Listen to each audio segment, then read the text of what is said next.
5 seconds remaining. Just bring it home with a clean 7-0. They lost games though, so it's already not perfect. Yeah, for his standards, very strict Black standards. could do better. So. But I would really like to see. Obviously, the bias doesn't matter here because we already know the positions, the teams. But I would really like to see IG take a win here.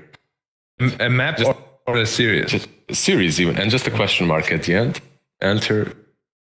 Fade into distance. You keep wanting that. You keep wanting that fairy tale ending. Come back. I mean, actually, can you question mark though if you get relegated? You can't question mark, I think. If you wreck them so hard that they forfeit the entire event, then that's about the only hopium you could possibly huff right now. But that's not going to happen. But what is going to happen is we're going to have a draft. And for a draft, we need a very talented, very smart, and very intelligent. It's not going to happen. But what is going to happen is we're going to have a draft. And for a draft, we need a very talented, very smart, and very intelligent individual. But unfortunately, they're all busy. So we've got B-Cop instead. Hi, B-Cop. How's it going, bud? We were about to clap for him.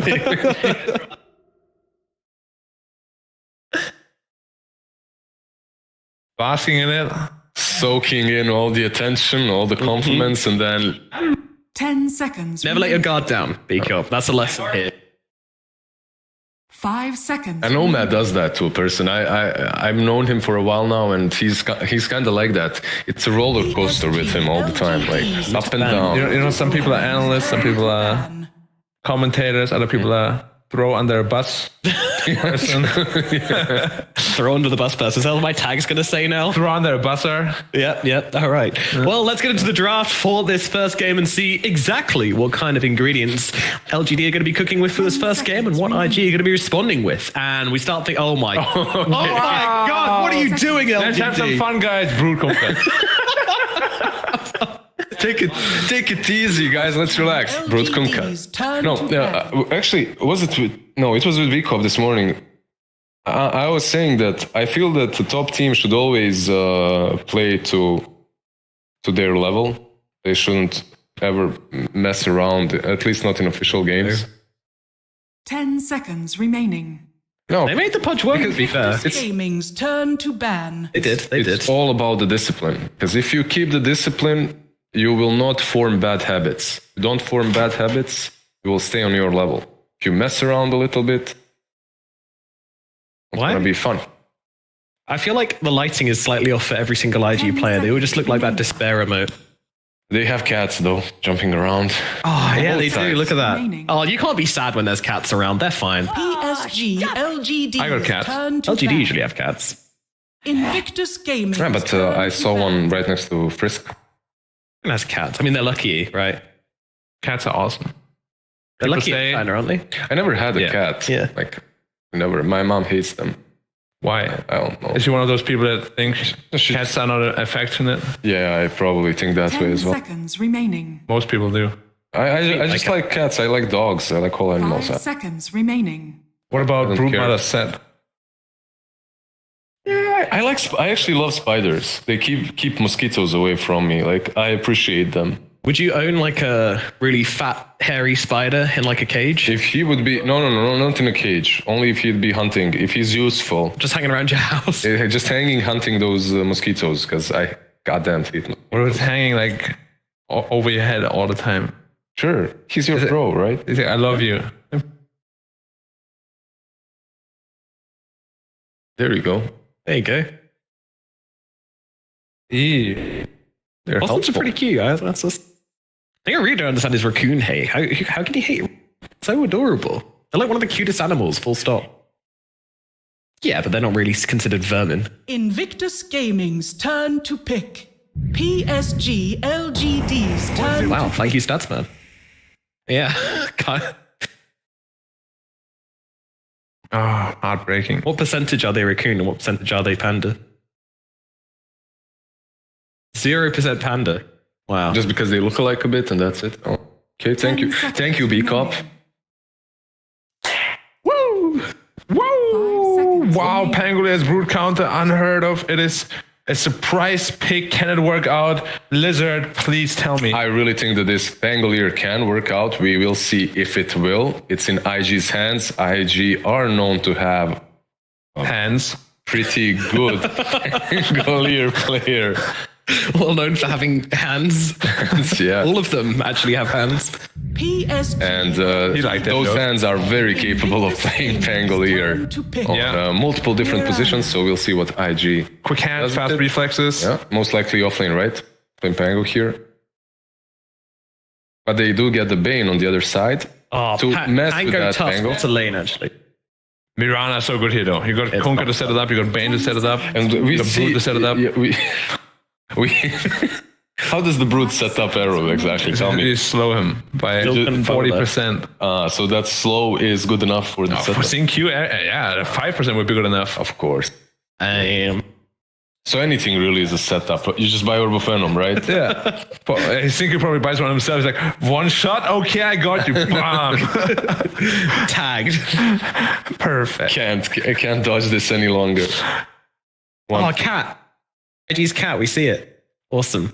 Top cam on IG. Oh yeah, I see. Walking around. Look at that tail.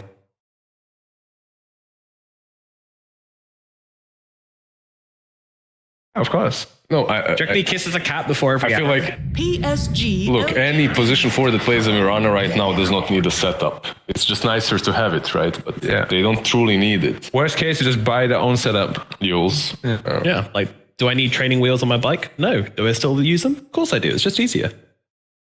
All right, guys? Sure. Yeah. If that's what you're into, that's fine with me. We're not gonna judge you, 5 Nomad. seconds remaining. Oh, look at this guy. Never had training. This is so- Neither did I, but I regret it so much. I fell into a cactus. It was so painful. You know what? Like, This was just my neighborhood. you just found it somewhere. Like, you're The only cactus in Germany and black manages to land on it. like, our viewers obviously aren't as acquainted with Black as we are, but his life is a series of misfortunate events. It feels like at this point. Yeah, why do you think he's ended up here? True. Yeah. We do have a troll picked up by IG. It used to be picked up versus Brood when she was more popular than she is right now, even though she's gaining in popularity, not quite on the same level like when she was just changed. Not quite a K-pop star yet, but Getting there, yeah. Yeah. And troll is good in the lane versus her, right? Makes her miss. Especially if you build Battle Fury, which most people do nowadays. Yep. Because people are greedy.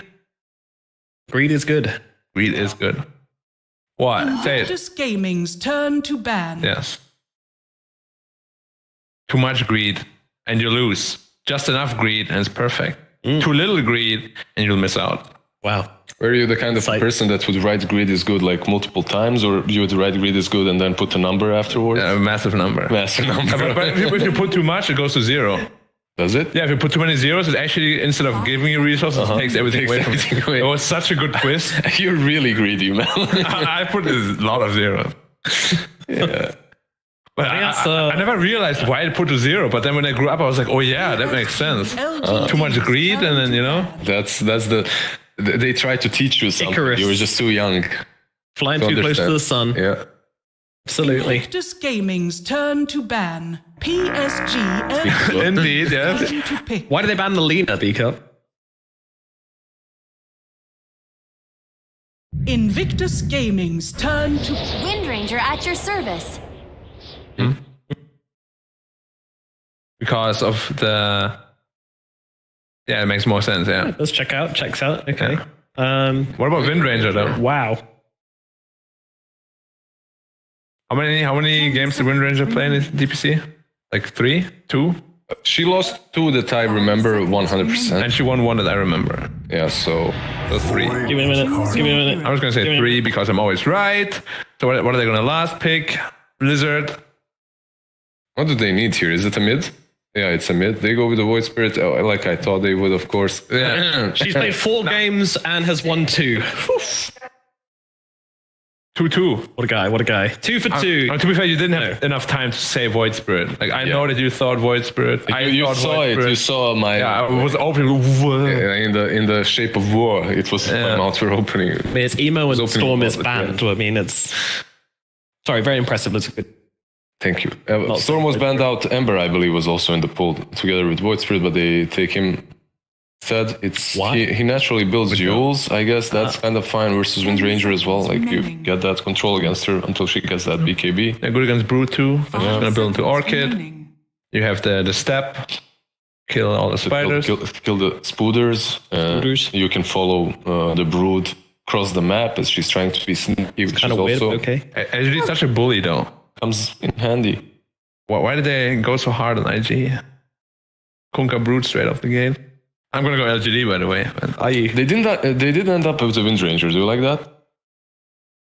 Like I'm not. Why did they actually pick it? Yeah, like, it doesn't hard counter anything. I guess against Troll is pretty good. Yeah. But if he builds Axe, you can actually dispel the Wind Run too until you're level 15, and you suddenly can't anymore. Wow.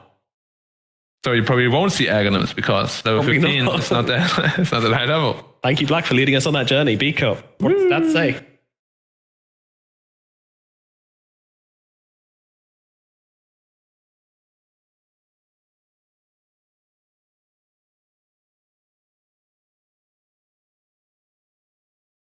Okay, I don't actually know what rounding means, but okay, thank you very much, Piko. All right, so we got LGD. I think we should curse them here just to try and give IG a chance. So I'm going to say LGD as well, and let's find out what our casters have to say about this one. We've got our Crypten and we've got Neff on the job. Thank you so much, Nomad, and I'm going to have to kind of side with him on this. You know what I have LGD. to say? Yeah. It's not about where you're placing in the DPC. Okay. It's not about whether or not they're going to move in the lower bracket. It's a matter of pride here. IG, they were a major winner in the last season. If they can take down the top team, that's enough. Okay, I'm following. Dota 2 runs on spite, okay? All right. And nothing would be more spiteful than winning this game for absolutely no reason, even after they pick the Brood. That's fair. I will say, looking at PSG.LGD's lineup, they have been the best team at utilizing the Mirana, which is one thing I've noticed. And they've got Bane, they've got Wind Ranger, they've got a Kunkka. I feel like this Mirana is going to make some big plays here this game. I like your moves. Yeah, I did hear you in the back room. You talking about that. They went, oh my god, Mirana, Bane, Kunkka. Are you serious against IG? But it doesn't matter. They're gonna pull this one off. They're gonna find a way. That's the magic of this game. We'll see what happens. Excited though to be casting the final game here in the regular season. We do have playoffs happening tomorrow, of course. Who's tiebreakers? Or, yeah, that's what I meant. Tiebreakers happening tomorrow, not playoffs. Yeah. Zinq. Not going to throw the shards there. I'm probably going to go tag team. That would make a lot of sense. Yep. You don't. I mean, if you can get the kill with the shards, sure, great. But you don't. If there's any chance you need away, 30 seconds to battle. you don't want to go for that one. Did we hear yelling in the other room? Yeah, there's a wolf pack type thing happening in the. I'm not really sure. We're at game number 7 and they have too much energy. Maybe they should cast the games as well.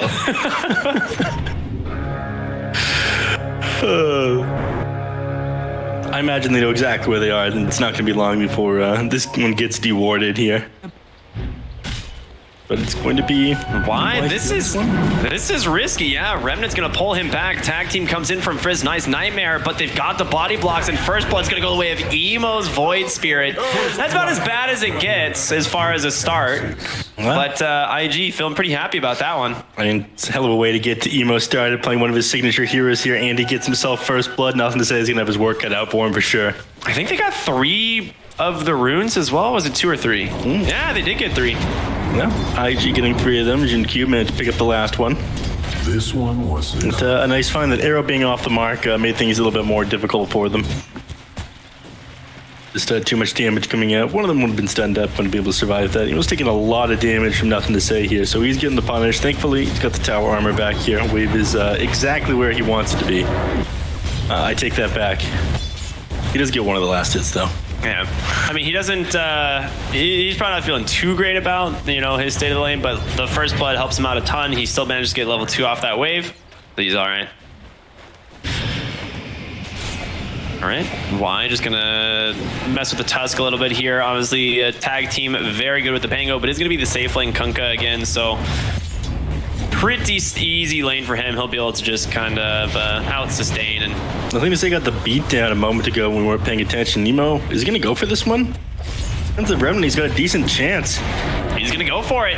No way, nothing to say. One more auto attack. He gets the second kill in the mid lane. Yeah. Dude, you could see the frustration on nothing to say there as he goes down. I didn't see how he took all that damage. Must have just gone too far forward, punished there. He took a couple tower shots, but it wouldn't run it off. But that's a hell of a start for him. Wind Ranger, you don't like it when you have to play from behind. I mean, your entire farming speed is based on how quickly you can get that javelin and find some solo kills into the maelstrom.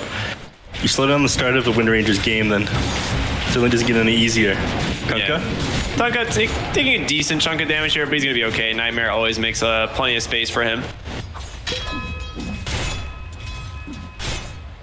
Alrighty. JT, I mean, he's doing a decent job contesting the farm with the Kunkka here. I mean, that's one of the issues of the hero. It's such a strong laner that it becomes difficult to zone it out like you can a lot of other safe laners. Curious to see like what you do on the Wind Ranger here to like kind of recover in this mid lane. Like you have 6 last hits, not a fantastic start. You've already died, or mid lane already has like a 2-kill advantage, and Emo, a player in general that very much punishes other teams for having a good start. He almost goes down there to the Death Prophet, gets away, pops himself. Wonder if Faith Beyond is going to be able to recover here. I mean, Troll is doing great for himself down the bottom lane. Broodmother is going to struggle against this one though, and I don't think it's going to get any easier once he's got a spider. So one benefit that you do have is the fact that you move through your jungle. Ame? Yeah, Ame is actually really far forward, but a Nightmare comes through from Y and Frisk. He showed in mid, so there's no way he's going to help, and he just gets the kill. Yep. I think pop that mango the moment his skills came off a cooldown and try to get him, but as soon as that mango came out, Nightmare was already on him. Y manages to finish him off and get the kill. Yeah, really nicely done. The one thing you do have, which is nice against the Broodmother, is you do have the Pangolier, one of those heroes that is always really strong in helping clear up the spiders. Troll, also just a super strong lane hero, so one of the reasons it gets picked up here. And unfortunately, Faith Beyond is never going to be able to do much to get the kill off on the Troll. I mean, you will eventually have an Orchid, and you can kind of be able to run him down, but up until then, he's always going to have Whirling Axes. He's going to have his damage block, tons of base armor, thanks to Berserker's Rage.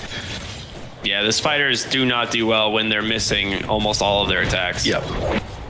I mean, you can farm up the majority of Troll's jungle. That's how Faith Beyond's going to play this one once he's level 6, but up until then, Fly, he's doing amazing for himself. Zenkiu doesn't want to soak too much EXP from the bottom lane, so he's just going to continue to stack. Kemp gets warded up. I'm not sure if he caught that one out. He pinged it immediately, so he knows. Yeah, he's going to start clearing it himself. My kind of support. Yeah, I mean, this is kind of what Zenkiu does, right? Whenever he plays like these 4-position heroes that can farm, he decides, yes, I am going to go farm, and ends up being like a semi-core as the game progresses. Fly doing well. Emo obviously winning the mid lane. More CS than the enemy Wind Ranger. 2 kills under his belt. But other than that, things going reasonably well. Kunkka's doing really well for the top lane. Pangolier obviously went down once. I think they'll probably pick up the pace once Void Spirit hits his level 6. He'll start rotating and trying to find kills off of some of these heroes. Kunkka, not so easy to find. He's super tanky, but Broodmother is going to be one of Emo's main targets. If Faith Beyond is trying to move through the jungle and avoid Fly, then it's going to be up to Emo to punish that. Pretty sizable gold difference here between the mid lane, and honestly, Emo just hit level 6. This is when things get very scary for the Wind Ranger. She has no real way to dodge out these spells, but Y rotates on in, gets the Nightmare, buying him a little bit of space, but Death Prophet will wake him up. Currently, no heroes dead, despite 6 being in the mid lane. He's going to continue to try to chase. No, ends up getting away. Just going to TP back home, so nice save there by Y. Nightmare ended up being just enough and get canceled fast enough. Yeah, that 6-minute timing on the Void Spirit is very scary. Yep. Obviously, the pure damage, or the gap close plus the damage, and ends up being True Strike for the auto attack that you get off, so it goes right through the Wind Run. Snowball helped as well, pulled him back when he was stunned. Yeah, absolutely. 6 minutes though, about to come through, so we are going to see those runes be contested. As they've obviously everyone's brought their team here, and Emo's gonna get lucky as he finds a DD rune bottom. One of, in my opinion, the best 6-minute rune for a Void Spirit. Thank you, managed to jump fast enough, but yeah, one of the best runes. You're right. That's a guaranteed auto attack plus the slow on top of it. Gonna get a couple of just regular right clicks off onto people. You're almost certainly dead. Yeah, you just double Astral State. He's gonna go for it mid, right onto the Windrender. Does about half of her health. She's gonna be able to bottle back up. Actually, only committed one Astral Step. They're gonna go for it again. Oh, what a shard play there from Frisk, and there it is. Emo on a killing spree now as he finds his third Jin Q. Trying to do what he can here, but Wise gonna help find the kill down behind the tower. Emo, 5 seconds on that Astral Step. I don't think he's got this. No, you don't want to dive the tower here. Not against Wise and Q. He's still got a leap charge. He's about to get another one, so know where you're catching him. I think it'd be a little bit dicey trying to chase the Bane around the tower. He's just gonna go in, get really aggressive, almost takes down the Mirana, and this is what we're talking about, that DD rune, man. It's so impactful in the hands of a Void Spirit this early. Thank you, Waterboy. Great movie. That was a movie? I'm sorry, what? Okay, we're gonna have to talk about this later now. Nice stun up onto Frisk, gets the snowball, silence on over to the Wind Ranger, and in comes JT on the Pango. Your Wind Ranger's still level 5, dude. She can't get out, you lose the Tusk, but JT helps secure the kill. Yep, Emo had to commit everything for that one, but still definitely worth it. You're shutting down Nothing's to Say's game. This is the first time we've seen this kind of beatdown. I mean, it all starts. The thing is, this all starts from them giving the first blood on Y. Like you do really grief your mid lane by just giving first blood to the enemy, and Emo takes advantage of it so heavily here. As you know, he ends up getting another solo kill, and now they're just basically dual laning or tri laning mid even at this point. Quad laning mid at this point. Yeah, 3-0-1. This is the Emo we're used to. This is the IG we're used to seeing. Dominance from the very start of the game. This is what they missed this season, man. I'm telling you. Even if they can't win, if you can make PSG.LGD lose, it's just as good. That's fair. I can get behind that. Illusion Rune, they really want to commit for this tower. It's something that LGD do very well as a team, is being able to grab these first towers, but also defending them. PSG.LGD to go in from the backside. Frisk with a nice snowball shard trap, gonna find that Wind Ranger, but Emo's got to get in here. Focus Fire does come out, but the damage in from JT as well as Emo. Can they find the kill? They do with a shield crash, and for is that the third time Wind Ranger has now died? Yep.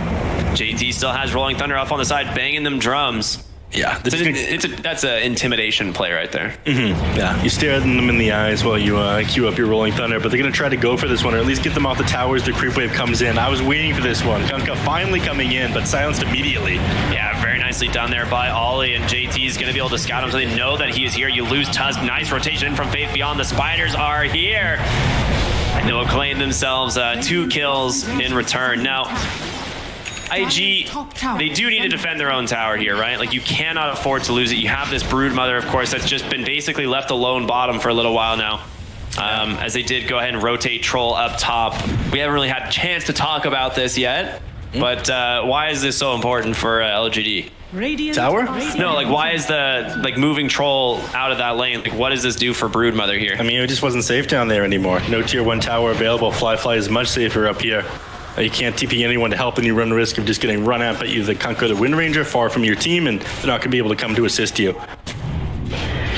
Instead, they run straight at LGD. They do not want to stop. Looking for Ame, but no mana left here on Emo, and a nice little Nightmare as well. So plenty of space here for LGD. 10 minutes in, Tome's going to come up, and we're going to start to see ultimates come up from these supports. I think they'll probably pass the way of Bane to punish either the Pango or the Void Spirit as they come too far forward. That Fiend's Grip works wonders against the Rolling Thunder. But going to make a second attempt at a tower here.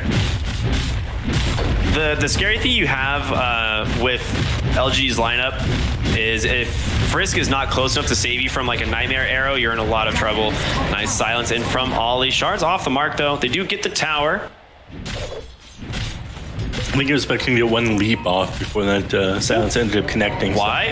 They're trying to hide in the trees. Not gonna happen. Surrounded here. Not really the sandwich he was trying to be a part of. No, when they get the kill up to Fly. Oh, mid lane. Emo continue to put the pressure on. Nice shackle. Trying to buy him a little bit of space. Do they have detection, though? They do not. Nothing to say is going to be all right. Well, nothing to finish him off with. Just outside of the range of that sentry ward as well, as he moved back into this tier 1 tower. They're still going for the wraparound. Tusk and Death Prophet. They want this tower. If they can at least force nothing to stay off the tower, then this is going to go great for them. They're going to stop him refilling his bottle. Man, they snowball on across the lane. Frisk getting very confident in this game now, and might regret it as gonna get turned on. Throws the Walrus Punch with his last little bit of life there, but nothing to say. Claims that kill. Faith Beyond back into the mid lane here. Wants to try and find this Death Prophet. Sends the spiders after him, but Emo should be able to clear these up pretty easily. X Torrent does connect on the Pango, and the cleave from Ame. Big play by him. The question is, can they get more? They're going to Trying to get their hands on Emo here. Astral steps up onto the high ground, but slowed for the moment. There's going to be the X, the boat to follow. Emo's got no spells left, and a double kill goes away to the Kunkka. They wrap around, they even find the Death Prophet, and now your mid lane in shambles suddenly as Faith Beyond on this Broodmother will make quick work of this tower. And she's not going for the Orchid, she's going for the Aghanim Scepter. So a lot of people have, I probably don't know about this change to the Aghanim Scepter, right? It's very, very, very different from how it has functioned. Yeah, I obviously know, but just to make sure that you know, I'm going to let you explain it to everybody. Oh, yes, of course. Yeah. Thank you. It basically creates like these kind of like traps that if you walk across, you get rooted. It reveals you. You can place them in your web. I don't know the exact number that you can place. 2. Is it only 2? Yep. Oh, that's far worse than I thought it was. I thought it was like 4 or 5. It might be more than that. But they do damage. They root you. Provides vision as well of anyone who walks through it. So It shows after the first one. The first one's invisible, right? When it first connects with somebody? yeah, so it's an invisible trap. Yeah. But then after one person walks into it, it's revealed, I think. Yeah, exactly. How it works. It's a pretty cool mechanic. I actually liked it because it's very on brand, very immersive as a Dota player, as a Broodmother player. You really feel like you are a spider. Yeah, it's good for the role play, right? Yeah, exactly. And that's what LGD are about, right? They're here really role playing the Broodmother. That's what they're playing in the DPC for, so they can role play with Broodmother. All right, Emo is going to go for a Yule Scepter, which makes sense. He did go down there because he wasn't able to stall out for long enough before going for his next build. They can get the Marana. Very nicely done there from Ollie, setting up that silence. Just enough for JT to connect with the Dissimulate, so nice pickup there, and turn their eyes elsewhere. Broodmother just going to cut the creep wave and farm up the enemy team's triangle. I mean, this is their goal here. They're just going to play the out-farming game. They can't fight into IG yet, then they're just going to eat up all the farm on the map. They control their triangle, they control the enemy's triangle, and they control the Radiant jungle at the moment. Yeah, the thing is once you get these traps, which is the Broodmother will get from the Aghanim Scepter, it actually becomes very hard to invade this hero, because anytime you try to make this rotation into the jungle, you're probably going to walk into these traps. So it's I haven't actually played against this yet. very annoying. It's essentially like playing it against the techies. Like you just walk into the jungle and you're like, oh, I just hit a mine. Very cool. So yeah, we'll see how it goes. There, as you can see, creates that little fun line. Emo will walk into it, rooted, takes a little bit of damage. Oh my god, this lasts so long. Yeah. He's losing so much time. Yeah, it's pretty sick. So it's a pretty good duration root. But at the same time, it is a lot of gold. So whether or not it's actually going to pay off, we'll see. Faith Beyond, maybe just trying some new things here as he is really far ahead on this Broodmother. Yeah, I mean, thankfully, the Yule Scepter is going for will counter that, right? Yeah, absolutely. Be able to throw yourself in the air, come down, leave the Dispel off. Radiant's middle tower. Yule Scepter now done on the Pango as well. Fiend's Grip from downtown. They found the Pango. Boat from Ame will connect, grab the kill, and the 2-hero roots holding both supports in place. Ollie will be saved by the snowball, but he's been dragged pretty far out of position, pulled back by the X, trying to hobble away, but again, just chased down by the spider, and now Frisk will be able to dodge out the arrow. Nice. Oh, no. He managed to isolate them a little bit, but not as much as he isolated himself. Yeah, exactly. He's just denying the kill to Ame. That's the plan. Are scanning. What can you do? Fun shards play for sure. Emo trying to pick up the slack now. Nice dodge there. Perfect timing. JT coming to the mid lane. I mean, this isn't an easy kill to find. This is like the downside of trying to play a Spirit against a Strength hero. You try to like outplay them or redden your cooldowns into them, and they just don't die. And JT, gotta be careful here. Does have a Yules. Torrent does not connect. All right, never mind. Yep.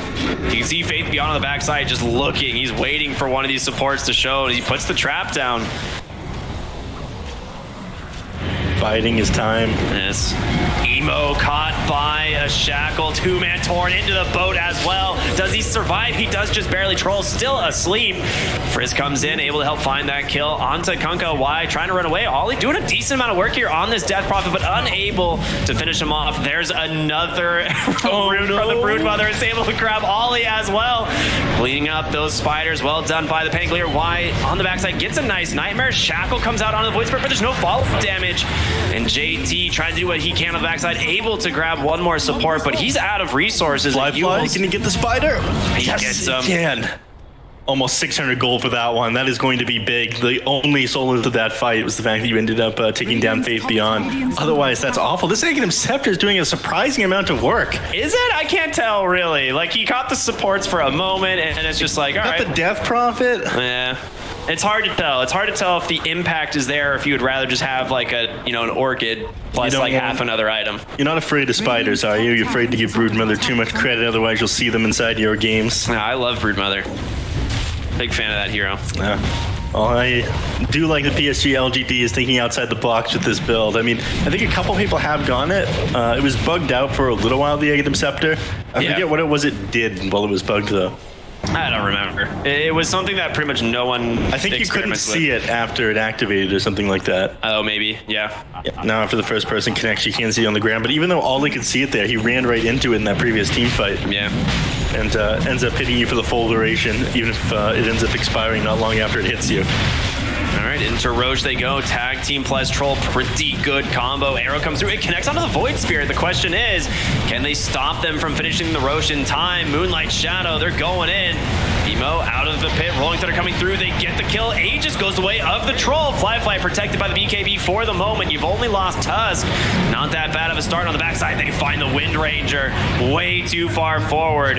Never managed to get that wind run off. Now they're after Y. Everyone else needs to bail. Yeah, absolutely. They claim themselves another. Emo gonna keep going here. If he can catch and Q, that'd be big. Does have a leap. Looks like he will be okay. JT stuck inside the ensnare and Faith Beyond. Oh, no. Trying to chase him down. Is he gonna get away from it? Okay, yeah, Faith Beyond's gonna give up. He's gonna let him go. Doesn't want to fight into Emo here. It was a little bit scary. Radiant's middle tower. With that fight, I mean, it brings them ahead yet again. Troll Warlord at the top of the net worth by a decent number. I don't think he's going to be able to keep up with him on this Kunkka here. As we are playing against the Battle Fury on Troll. It is hard to say. Like, Kunkka does farm exceptionally fast. Like, this hero has basically like a built-in Battle Fury, right? Mm-hmm. And I'm really just curious what build he goes for. On Troll? Sorry? Or no, on the Kunkka. Yeah. Ollie, well, gonna walk right up into the ensnare. Faith Beyond ready and waiting. Because he will find him with the spiders. Plenty of damage coming through. Does grab the remnant there with another spider. So Faith Beyond gonna be able to survive that initiation there from that Void Spirit. I do like the attempt to save yourself by spirit siphoning the spiders there, but that is a little bit ambitious. Yeah, it's very it's not likely to work. Dude, that ensnare lasts so long. Yeah, it is ridiculous. You need some sort of way to deal with this one. I mean, we've got Yule Scepters on 2 heroes, and I imagine we'll get an Aghanim Scepter on the Troll Warlord this game. I wish I could see like on the map where they're being placed, because you can see the webs, right? But you can't actually see the traps. Like techies and TA traps and all those stuff have little icons on the map, but for some reason these like ensnarers don't. So it's a little bit hard to. I think that's the same icon as a web or something like that. No, they don't. You only see the webs. The little ensnare lines don't have. I don't know what they're called, unfortunately, but. Just pay attention to where the webs are, Ricky. Yeah, they're in the webs somewhere. Radiant's bottom tower is under attack. Faith Beyond, he's out for blood. Dire's top tower. I do think the Aghanim Scepter on Troll Warlord is a decent counter to this one. The Wild Axe is an amazing self-dispel, and then of course you can dispel the Wind Ranger's Wind Run.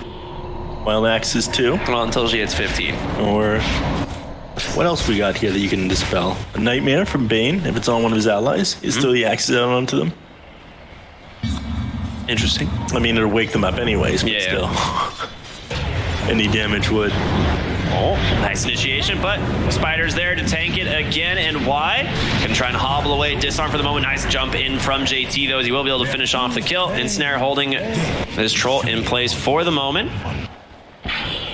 While he realizes that, you know, Fly being awake to farm is more important than his life, so wakes him up. Gonna go for this tier 2 tower here in the mid lane. This would open up outposts for them. Ooh, nice arrow in the mid lane. Finds the troll. He's got an Aegis, of course, trying to keep himself alive, but he doesn't even have to pop it. Faith Beyond now in trouble as he gets caught. Okay, Zinq just jumps right in, catches a silence as well. JT, perfect blink on the backside, finds nothing to say, but a big crit in from Ame, and nothing to say as well. Cleaning up some of these heroes. Again, though, you are just getting the Aegis on the troll. Yeah, I thought that he'd pop his ultimate there for sure, try to fight into them there, but you don't want to get baited out too far back. If they end up getting the kiting off with those BKBs that they just popped, you definitely go down. So Fly, he gives up the Aegis. It would have expired another minute and 10 seconds, so I'm not sure how much use he would have gotten out of it if he did end up ulting there to save it. Got his own BKB, and Sanj going for the Yasha. Surprised again that he doesn't go for the Aghanim Scepter or for Manta Style in order to get out of this annoying route from the Broodmother, but you are concerned about the Fiend's Grip from the Bane, so anything to reduce the duration of that, figure you need. So the Broodmother's ability is called the Snare, and it's you can have 5 total. It's called the Snare? Like the Spinner's Snare is what it's called. Okay, I thought it was just called the Snare. I'm like, you know, at least a little bit more creative than that. Yeah, the Spinner's Snare, you get 5 charges of the ability, or 5 active ones at any time. Does it have flavor text underneath it? I don't know. I didn't get that far into it. That was the important part, is the lore. All smoked up from PSG.LGD. You're going to find Frisk off to the side. Shackle does come through. Very easy pickup for them. Question is, can they get more? Is Ame bottom lane? He's got an X. A boat does connect, but BKB going to get popped, looking for Flying. He's just going to TP out. They're a little bit afraid. Instead, they've also managed to catch the Pangolier. He just gets bursted. So much damage there, and why? Going to trade his life for it. You're very happy to do that, though. Yeah, try to get the Fiend's Grip canceled off onto Y, but unfortunately, by the time he actually got onto him, he's already dead. Shackle finds Fly. Bunch of match damage coming through as well. Ollie sidestepping, gets rooted. Do need to be a little bit careful. There are snares all over this area. Yep, nothing to say. Wasting a little bit of time here. He is very far behind where we normally see him on his mid lanes. I gotta say, Emo has done an excellent job at keeping him shut down this game.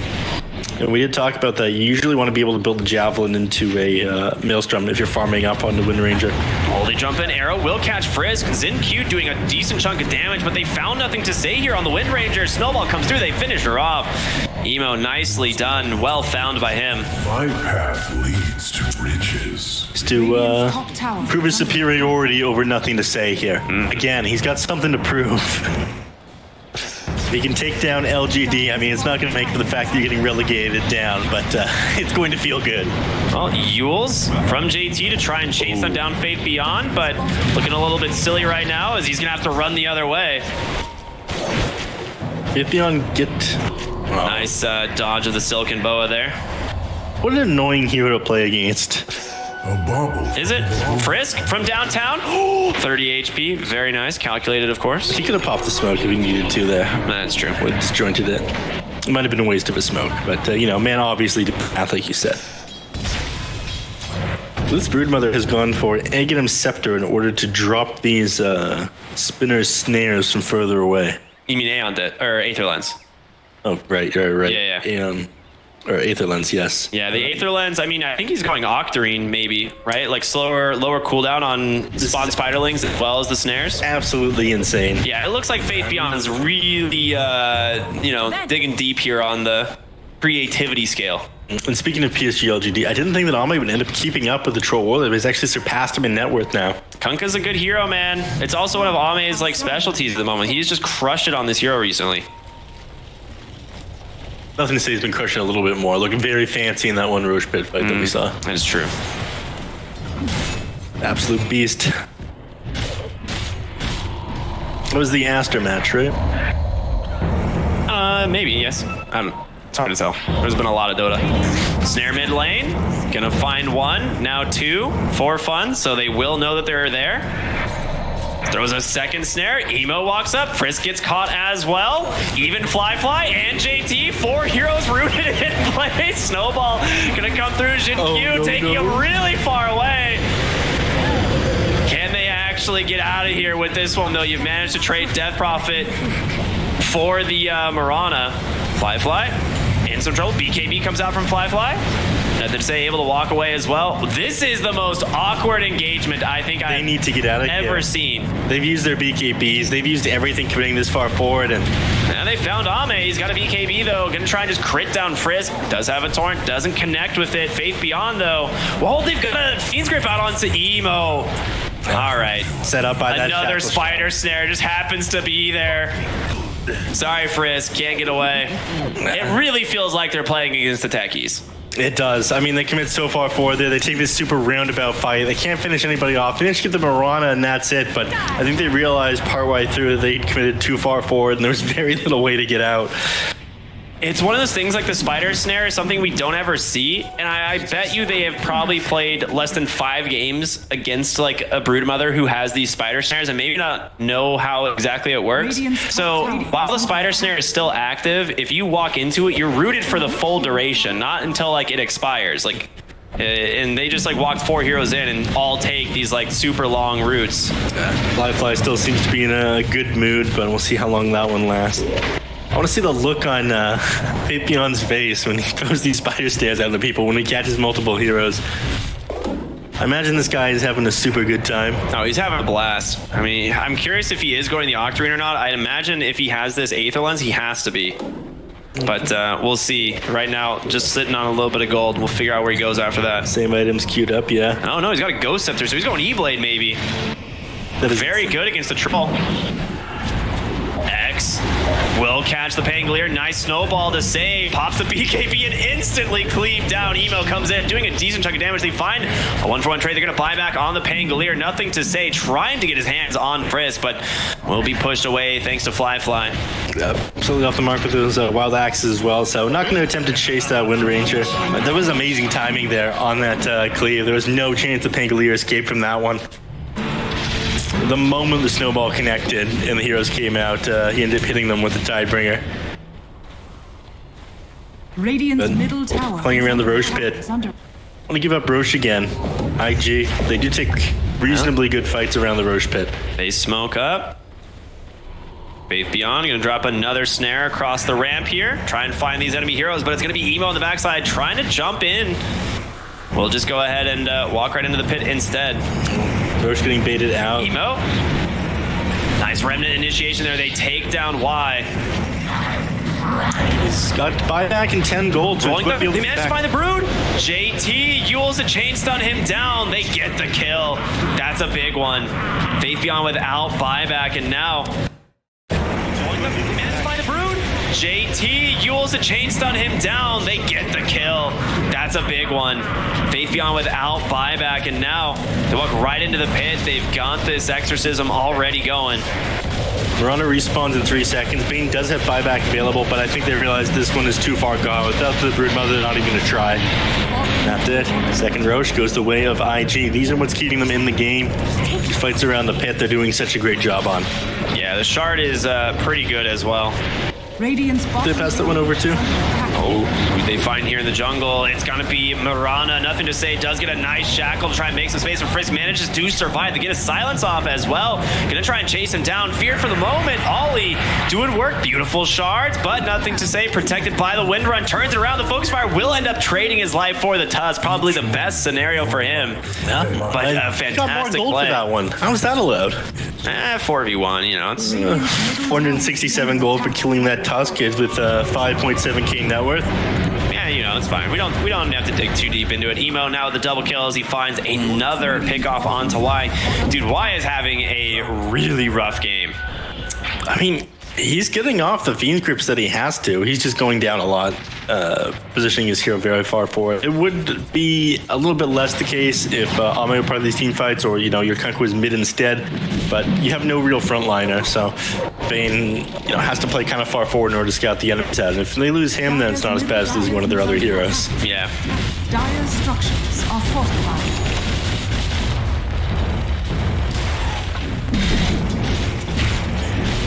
Fly. He's got the basher. What's he got flying out to him right now? Oh, Yules once again from Emo. They managed to try instead of a killer into Faith Beyond. Ghost Scepter, not going to save you here, but X-Boat not going to connect, though, as they just walk away. And JT, he's fine, right? Yeah, he's got shield crash. He's got roll. Oh, never mind. He's fine. He's fine. Don't worry about it. Has fallen. Yeah, it's a 90-second death timer there for the Pangolier. And great Fiend's Grip, of course, coming in. That's the dieback timer. Yep. Oh, why? Walks right in, finds Emo. Nice Nightmare to dodge out some of the damage, but it's not going to be enough. Still ends up falling. Emo just barely alive. He's still got that Aegis, though. Abyssal Blade comes through from Fly. Chain stunning down Ame. Pops the Battle Trance as well as he gets the kill. Oh, that's actually just Rampage. He's got the shard. That was Rampage. Oh, yeah. Bonus attack speed from that one. And what status is from the other? Yeah. Yep. Status resist in melee form, attack speed in ranged form, if I'm not mistaken. Status resist to let you deal with that Fiend's Grip, but it already came out on the Pango, so they've got free reign tearing up this Rax here. First Rax going to go the way of IG. Our panel is the curse paying off, or is IG just that good?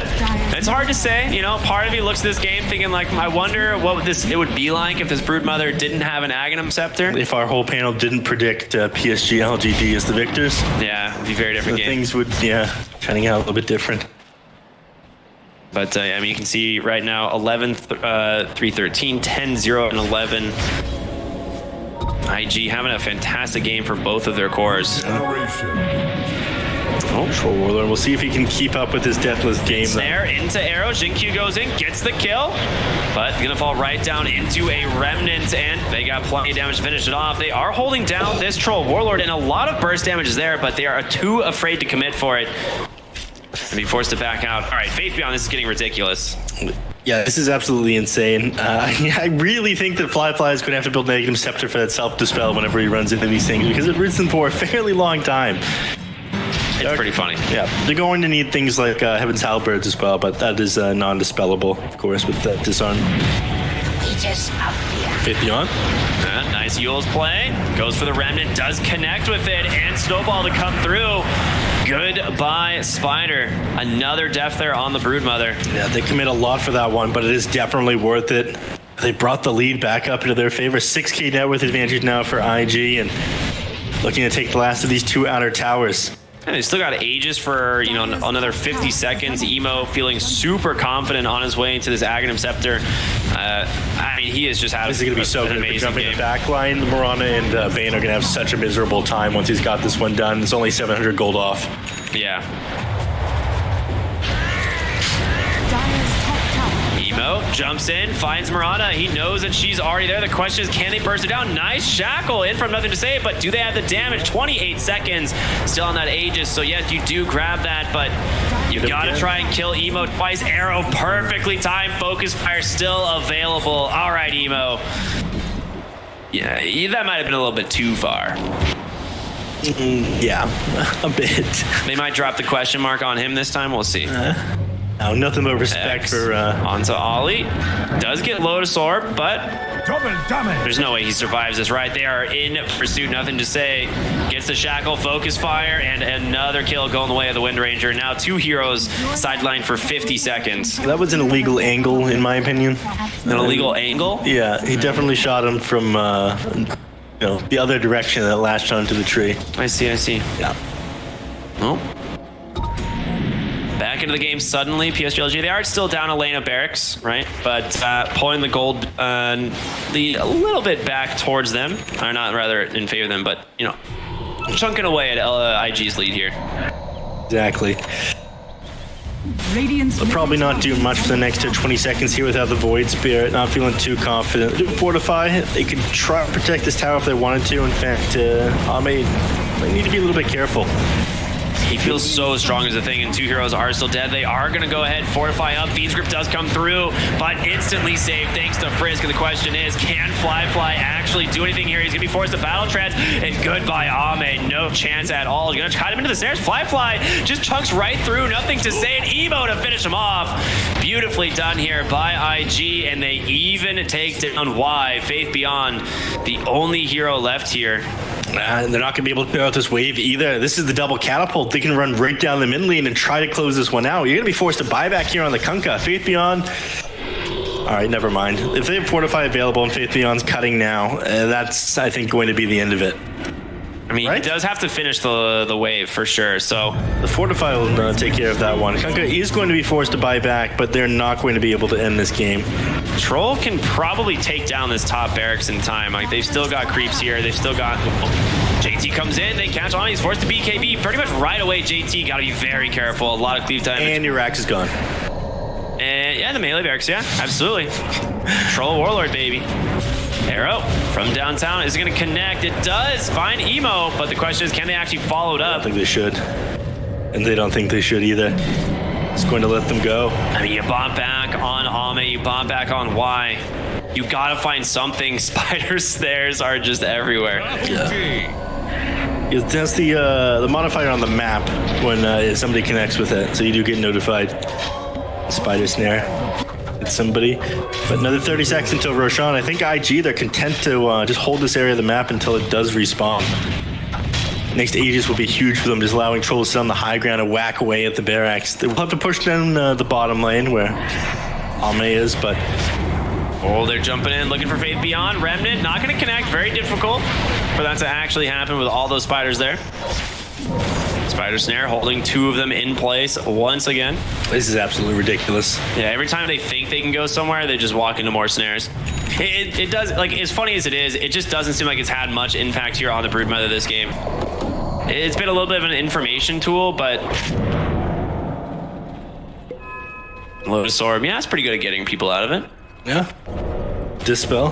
Desting is a Bane as well. They're going to go for this item anyways, but I still think that Ignium Scepter is necessary on the Troll Warlord, but maybe he's got other things in mind. Blowing up heroes super fast. I'm not about to tell Fly how to play. Beat Grid mid. Aeon Disc, though, will protect JT. The question is, can they finish him off? He's got to roll up there, obviously, to protect himself into the Rolling Thunder, so he doesn't even need to use it. Yep. Roll up alone will protect him. And this is a fairly quick Roche respawn as well. Yeah, coming up in just about 10 seconds. They don't quite know, obviously. Hopefully. But IG positioned very well to try and take this. Hit. Yes, they're gonna... No, please. Go in. Go in. Go in. Ollie. Oh, awkward. And he's back. There he is. All right, he's fine. They're gonna know now. The majority of the enemy team on the opposite side of the map, the outposts have been taken as well. Even if they beeline it over here, they're not gonna be able to make it in time. Troll Warlord plus his tag team are making quick work of this. Yeah, there's no chance. You get the free Aghanim Scepter here. Maybe they give this one over to Fly. It's hard to say. Yeah, they will. Yeah, definitely a Troll. He's able to get out of those pesky snares now. I remember being on panel with Suns fan, and he would just go off and off about the Aghanim Scepter on Troll. It used to be very good. Still pretty good. Yeah, I mean, it's been nerfed pretty heavily, but it used to be... It was definitely broken. It was like way better than any other farming item on this hero. Ooh, and he's got the Witchbane now to replace the Mindbreaker, even better for magical damage. Mm-hmm. Another way to dispel silences and whatnot off on himself. He's looking great. Yeah, Troll in a very good position this game. Overall, just a very clean game from IG so far. LGD really struggling. Honestly, what is your game plan back into this one if you're LGD here? I think you need to do better inside the mid lane. Ranger, don't they say, obviously super far behind where he wants to be. And after these last couple of team fights, Kunkka is not going to outscale the Troll. Wind Ranger can potentially still take Troll Warlord 100 to 0, but it becomes harder, like, once you get the Blink Dagger on Tusk, once Fly becomes a little bit tankier, and I'm starting to think they've missed their window of opportunity. If they can execute a super clean fight, they'll be able to find something, and they're going to try. Yeah, they go to the Fiend's Grip, they find Frisk, it's instantly canceled, but he's getting bursted down by nothing to say, and in comes Emo, chain stunning up the Wind Ranger. She will be fine though for the moment. Beautiful Nightmare save to get her on out. Ollie on the backside does need to be careful. He is taking a lot of damage, but in comes Fly. Abyssal Blade holding that Mirana into place, and now Ame on the Kunkka will finish off the DP. She's gonna buy back into the game as well as the Mirana. Ame though trapped, surrounded by 4. He's all alone. He needs the help, but he's not gonna get it. Tie back for 125 seconds. The Roots, yes, slowing down IG, but it's only temporary as they've got bigger plans here, and it is LGD's base. Yeah, this 38,000 net worth troll, the moment he joined the team fight, there was just no way to take it against them. Frisk coming back did allow them to get the kill off on the Kunkka, but I think that's all they needed to close this one out. Why? With Fiend's Grip on cooldown, nobody else has the control for this guy. With the Aegis available on the Void Sphere, he's going to get to play so far forward. Yeah, nice snowball over from Frisk. Help going to find Y here. That's a dieback. They grab the Mirana as well. The bash from Fly. Nothing to say does trade. Takes down Ollie. Another dieback. So 3 versus 2. Or 4 versus 2, actually. JT Yules into the Rolling Thunder. Will connect on Nothing to Say. The stuns, the control. They get the kill. She's going to have to buy back. No other option. But they're going to try to go for the Throne Faith Beyond. He's on like 50 gold off buyback. He's got it now. All he can try to do is run himself at these enemies to stall out for a little bit of time, but no way he waits for Kunkka to come back up. I mean, there's just not a lot of options. You're going to have Pango rejoining the fight here in just a moment. Fly still has this Aegis. There's just no help. LGD looking to go down here in game number 1. Yes, they find Nothing to Say once again. A dieback, and there it is, the GG, as IG will take game number 1. Against all odds, IG, who are still guaranteed to see down into the lower division, managed to take a team off somebody who was previously undefeated in their series. Yeah, I mean, this was a sick game from IG. They played very well. I wonder if some of it is...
Very impressive. Well, no, sure. Let's go with that story. Let's go with those stats. Let's go with that story instead of the other one. Talking about stats, I think it's time to introduce our stats man for the drafting panel. And that is, of course, going to be Senor Ben Coppolo, B-Cop.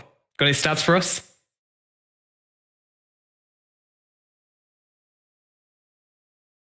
Invictus Gaming's turn to pick. PSG. Thank you very much, B-Cop. That went exactly how I was expecting it was going to go. What do you think of that last game?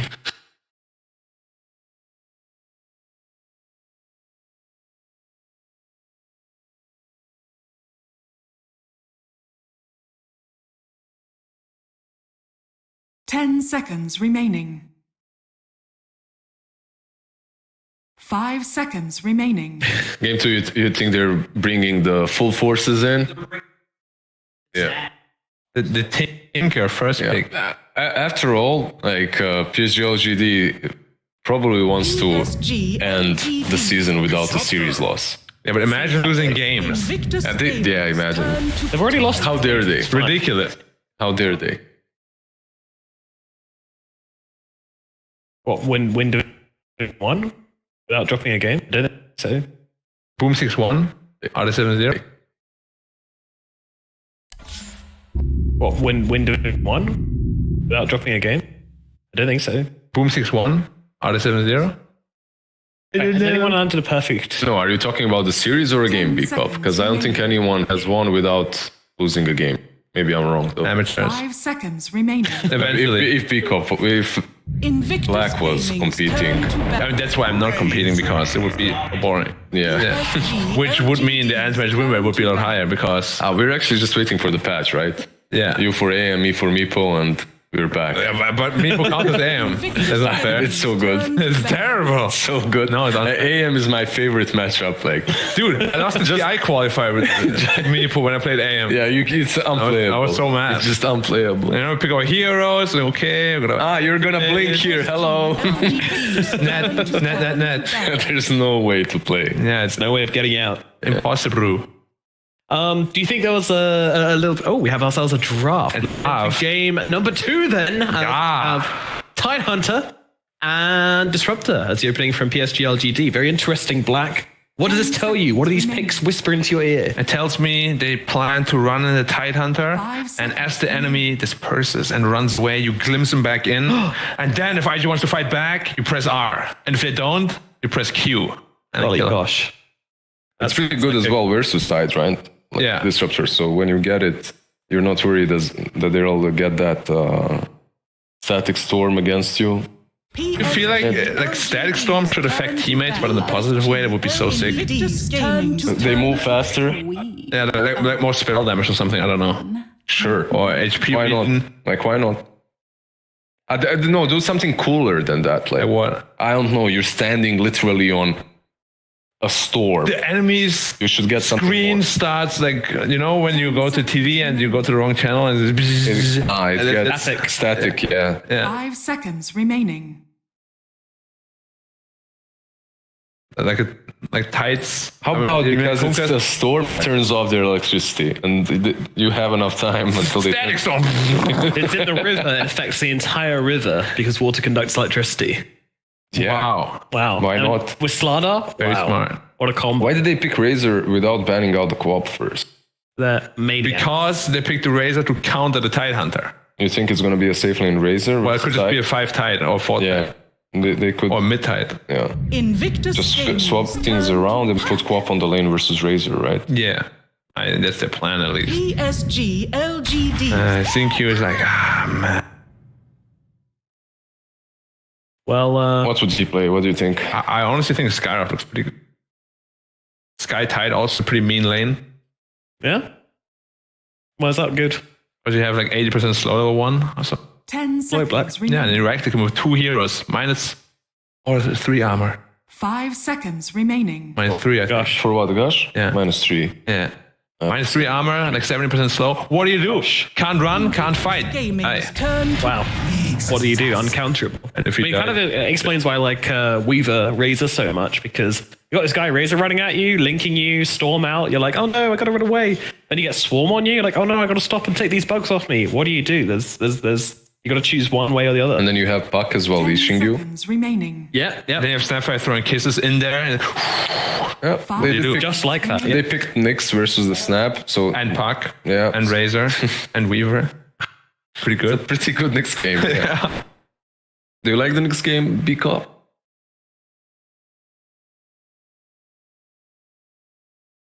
That sounds like a And this is very, the first very one. positive stat. Very good signs for LGD. You have so many stats written down there. Like, PSG.LGD.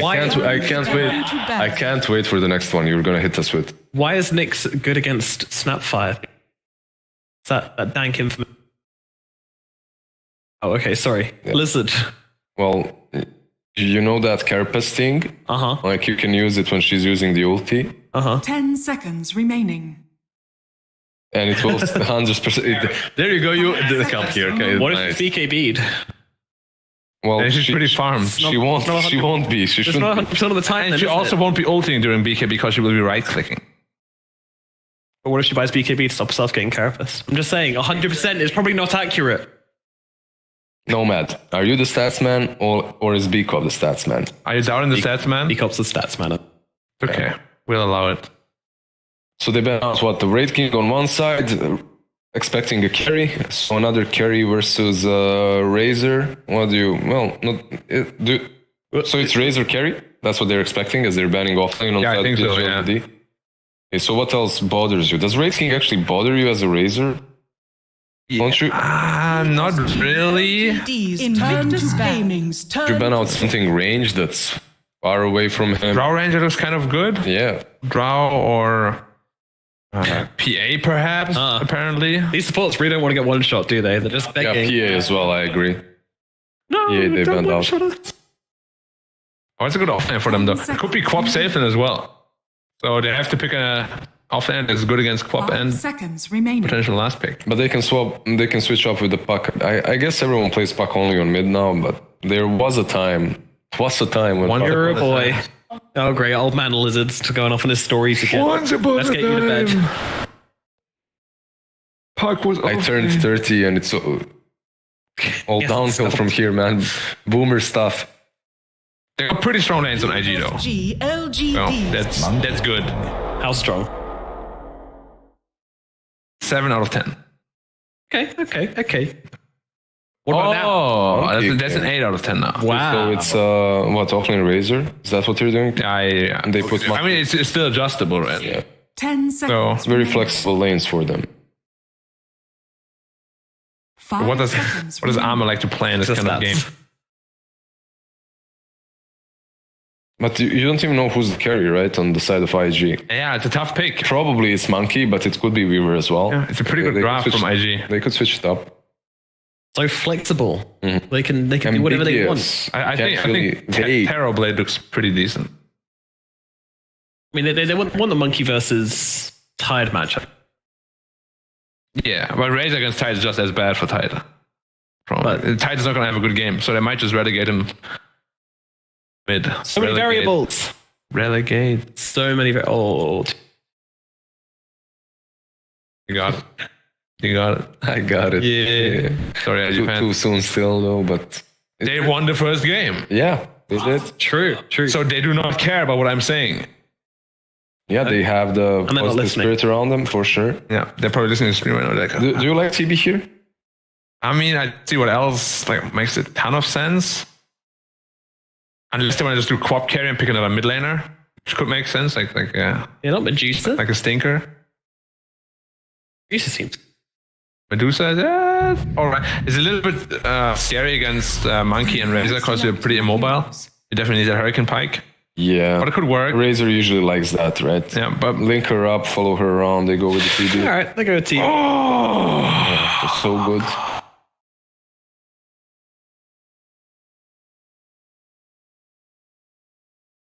All right, thank you, Beacop. Very useful over there. Can you give us a prediction then on who you think is going to win this game? Probably not.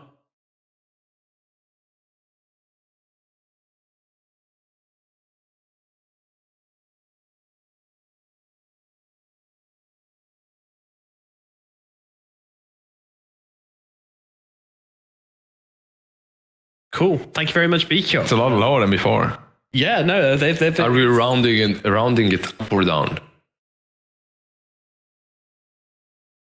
Carry over 1. Thank you. Carry over the 1 divided by point. That just became all right, Lizard. that just became higher. Okay, yeah. Let's go with the TB, I suppose. Going with the TB. All right, 2 for LGD, Black. Only a Sif deals in absolutes, and I'm a Sif, so I'm gonna go 100% LGD. All right. All 4 of us going for LGD once So very- again, cursing them twice in a row to get them the victory here. Let's go. That kind of panel. sorry. Let's turn over to our casters. This game, we've got our Cryptic, and we have Neff taking it away with game number 2. They are so brave. So brave to predict PSG.LGD. I'm sitting here. I'm like, what is Neff gonna say when we come back? And I forgot. IG. They've got it now. But yeah. What bit? They're very, very brave. Yeah, they are. Okay, game 2, PSG.LGD versus IG. They've got to be bringing the pain train this time, right on LGD? It's looking like it. I mean, against the Terrorblade, you generally want magical bursts. They don't really have that. I feel like it plays amazing into the Monkey King. A lot of time you're going to be able to get the Sunder off. Unless we get to the ultra late game where we see like Arcane, Blink, Refresher, Double Ring, Divine Ring, Monkey King, they certainly lose this game on IG. Yeah, the Terrorblade is very safe for him this game. Like, he is going to be very strong, and yeah, we've seen these matchups a couple times already. You know, every time the Razor wants to go in, tries a static link to Terrorblade, he just dies before he really gets an opportunity to do much. You do have a Tidehunter who is going to have a miserable game here. So we'll see if it's got to come down to the mid lane, right? Quap has to make a lot of space for the team this game. And Quap usually does. I mean, there's another skill matchup. Puck, I think, is on top here, but as soon as the laning phase ends, Quap obviously much stronger hero in this patch than Puck is. As good as you are against the Queen of Pain. And yeah, not enough burst damage for this Terrorblade, so PSG.LGD, my favorites coming into this one, but anything can happen. Emo, he popped off in the last game with the assistance of First Blood. We'll see what he can do here. Yeah, absolutely. And they are going to dodge the bad lane. So I think it was Black actually said it. Maybe they might, he said, quote unquote, relegate Faith Beyond to the mid lane. And that's what they've done, and so they immediately swap the lanes. They're like, nah, you can't get away with this. The Monkey King needs to be against you, so... Were you watching that one NA game? Were you catching that one with me? Where with Envy was just playing musical lanes for the first, like, 5 minutes of the game. It was like he was like level 1, like 5 minutes in. Dude, they dragged, like, 3 creep waves into the bottom river from, like, mid and bot lane to try and, like, get him XP to catch back up because he was, like, 3 levels behind the off laner. What is going on? All right, Emo cannot get close to the lane. Nothing to say. He's here to block him. The supports are the real carries here. We see Grandma there, and he's just walking mid lane on this Queen of Pain. Okay, they're actually gonna get really aggressive on a Fly. Faith Beyond got level 2, and it might be all that they need if he can get in range for a dagger. One more Anchor Smash. Fly trying. Maybe he gets the deny, and he dodges the auto attack. Faith Beyond, does he have the gush? It's gonna be very close. He does. That's gonna be First Blood going the way of your Tidehunter.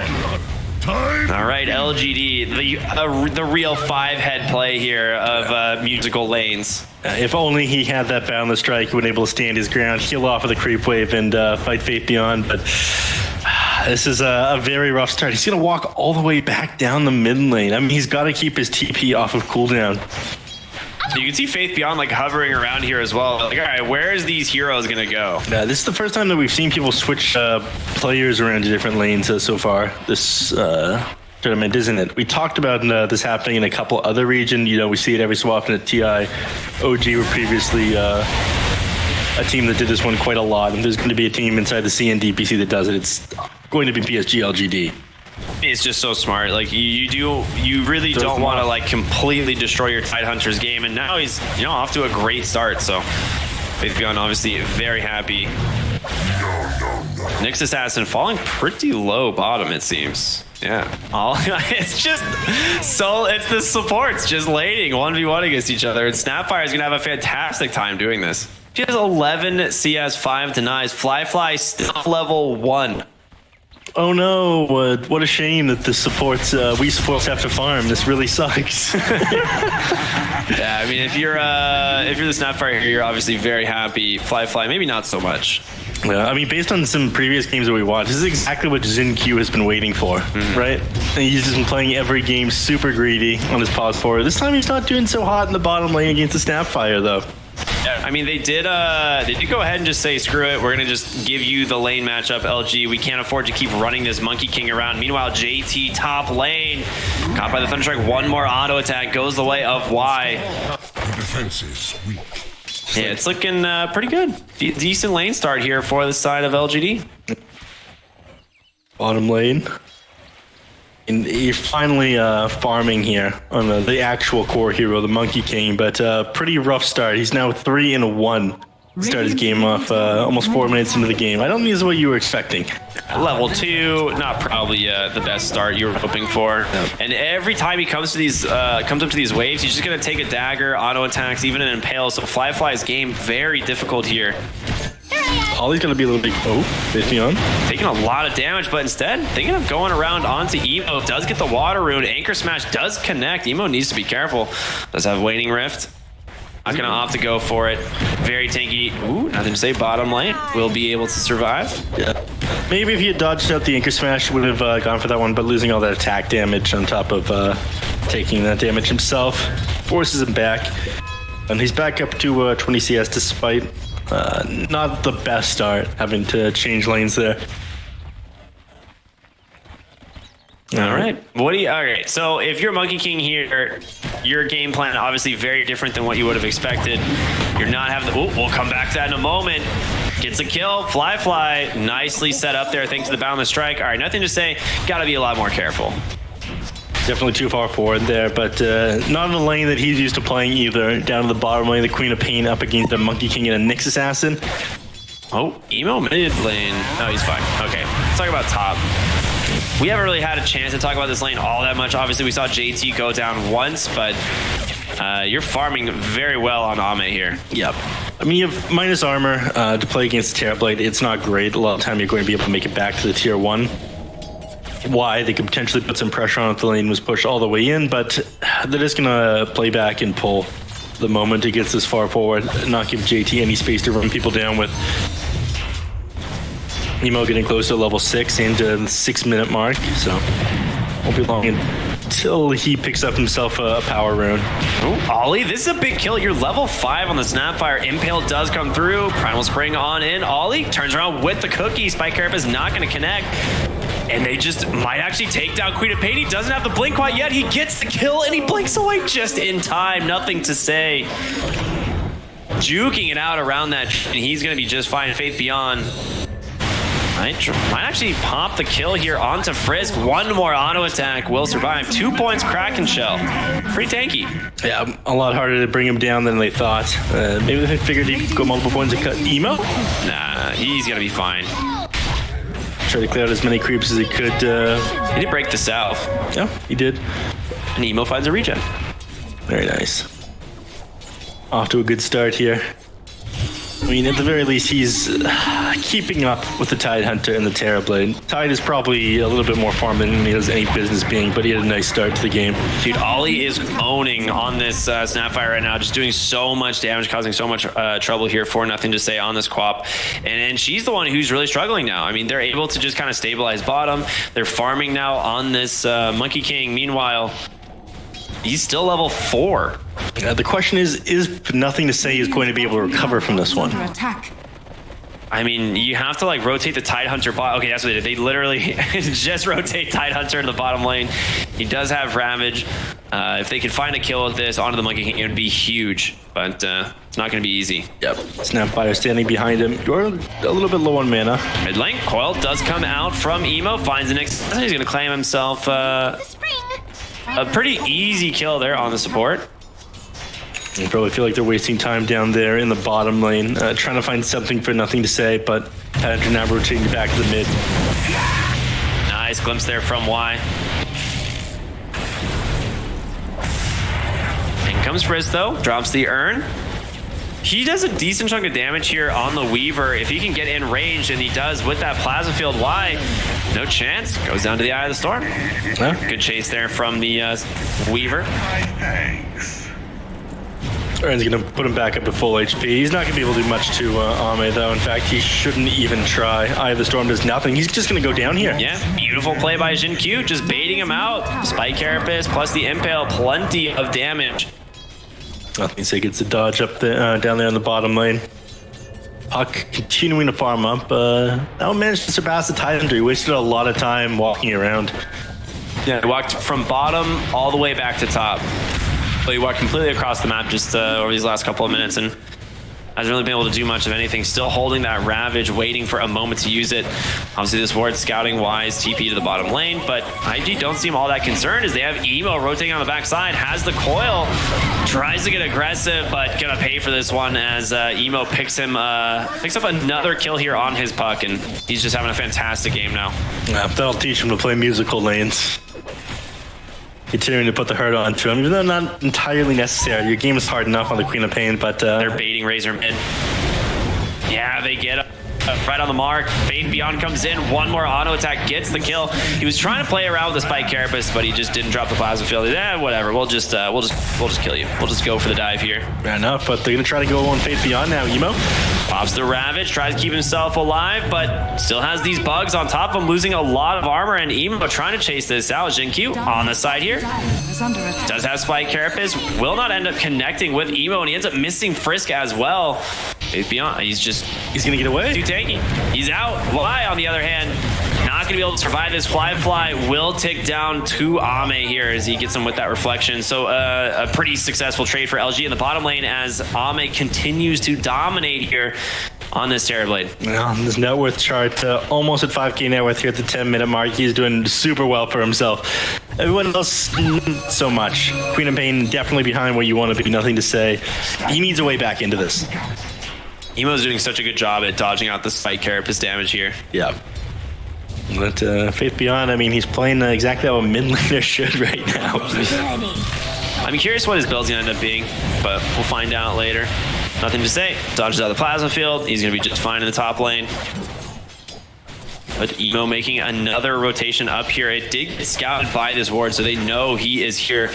Jinq trying to hunt this Weaver potentially. Does see him. Question is, do they have the burst damage? You don't have Sonic Wave. Your Queen of Pain is still level 5. Rough times for nothing to say, man. They are doing a great job of shutting her down. That puck rotation with the Dream Claw is just like salt in the wound. He's struggling enough. He's going to go on to Frisk here. It's super hard to get away from the Nyx Assassin. He just sits on top of him. They were waiting for the Sonic Wave. That's exactly what it was. They needed level 6. Quick kill there onto Frisk. Gonna back on out.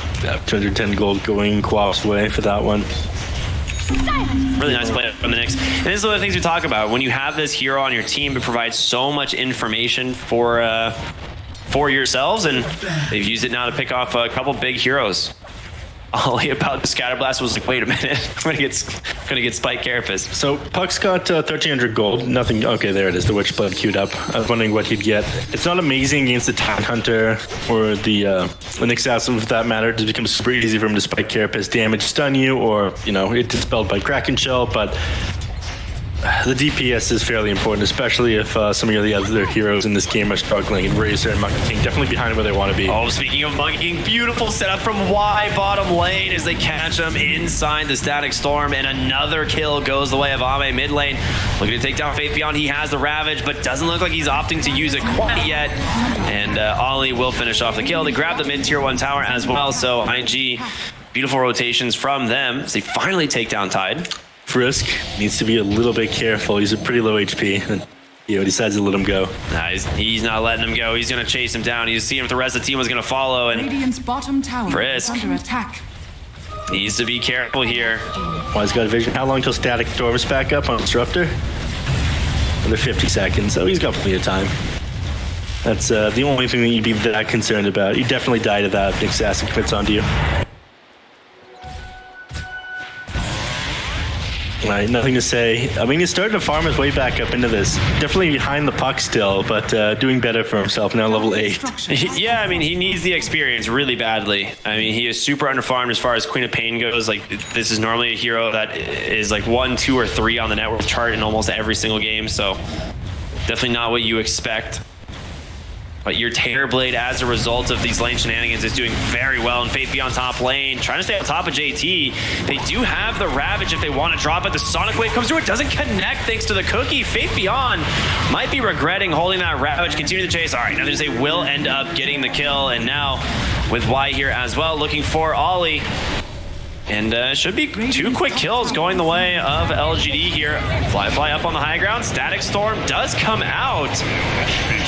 Trying trying to stop this reinitiation. There's going to be the Ravage just making some space for himself as now they get their attention onto Emo, and he just gets taken down as well. 3 kills now for the side of LGD. Fly unable to assist his team here. That Static Storm hits absolutely nobody. Okay, that is a true zoning Static Storm, okay? It stopped the puck from being able to commit on top of the Tidehunter there, which actually did a lot of damage and him going down. They stopped Tide and Monkey King, right? Because they Puck knew and Monkey King, yeah. Yeah, like they stopped them both from getting into this fight at all. Fly, nice boundless strike onto 2, but nothing to say. Gets in, tries to just TP out. Not gonna happen. Faith Beyond falls to JT as well. Double kill for the Razor. And Y looks like he's gonna try and run away, but JT. He's got Storm Surge, yes, though. Yes, very complicated ability, giving you movement speed, but beautiful kinetic field there. He's gonna be fine. Storm Surge wasn't enough. Ame bottom lane. Oh, nice stun there. Thanks to the Spike Carapace. Fortification for the moment. Disruptor got a laugh out of that one. ZinQ has been waiting on that one for a pretty long time now. Emo's dodged out most of them. Dire's top tower is under attack. I mean, Ame is so farmed on this Terrorblade. It is terrifying. See what I did there? Yeah, it was very good. I try. It I go with reminds them every me once in a while. It reminds me of the Dota 2 anime with Terrorblade. I don't know who this is. Being a big threat. I don't. What? Who's that? What is that? Meanwhile, they find Ollie here top lane. Very nice pickoff. Y with the glimpse there. Faith Beyond with the chase. Very well done. Definitely too far forward.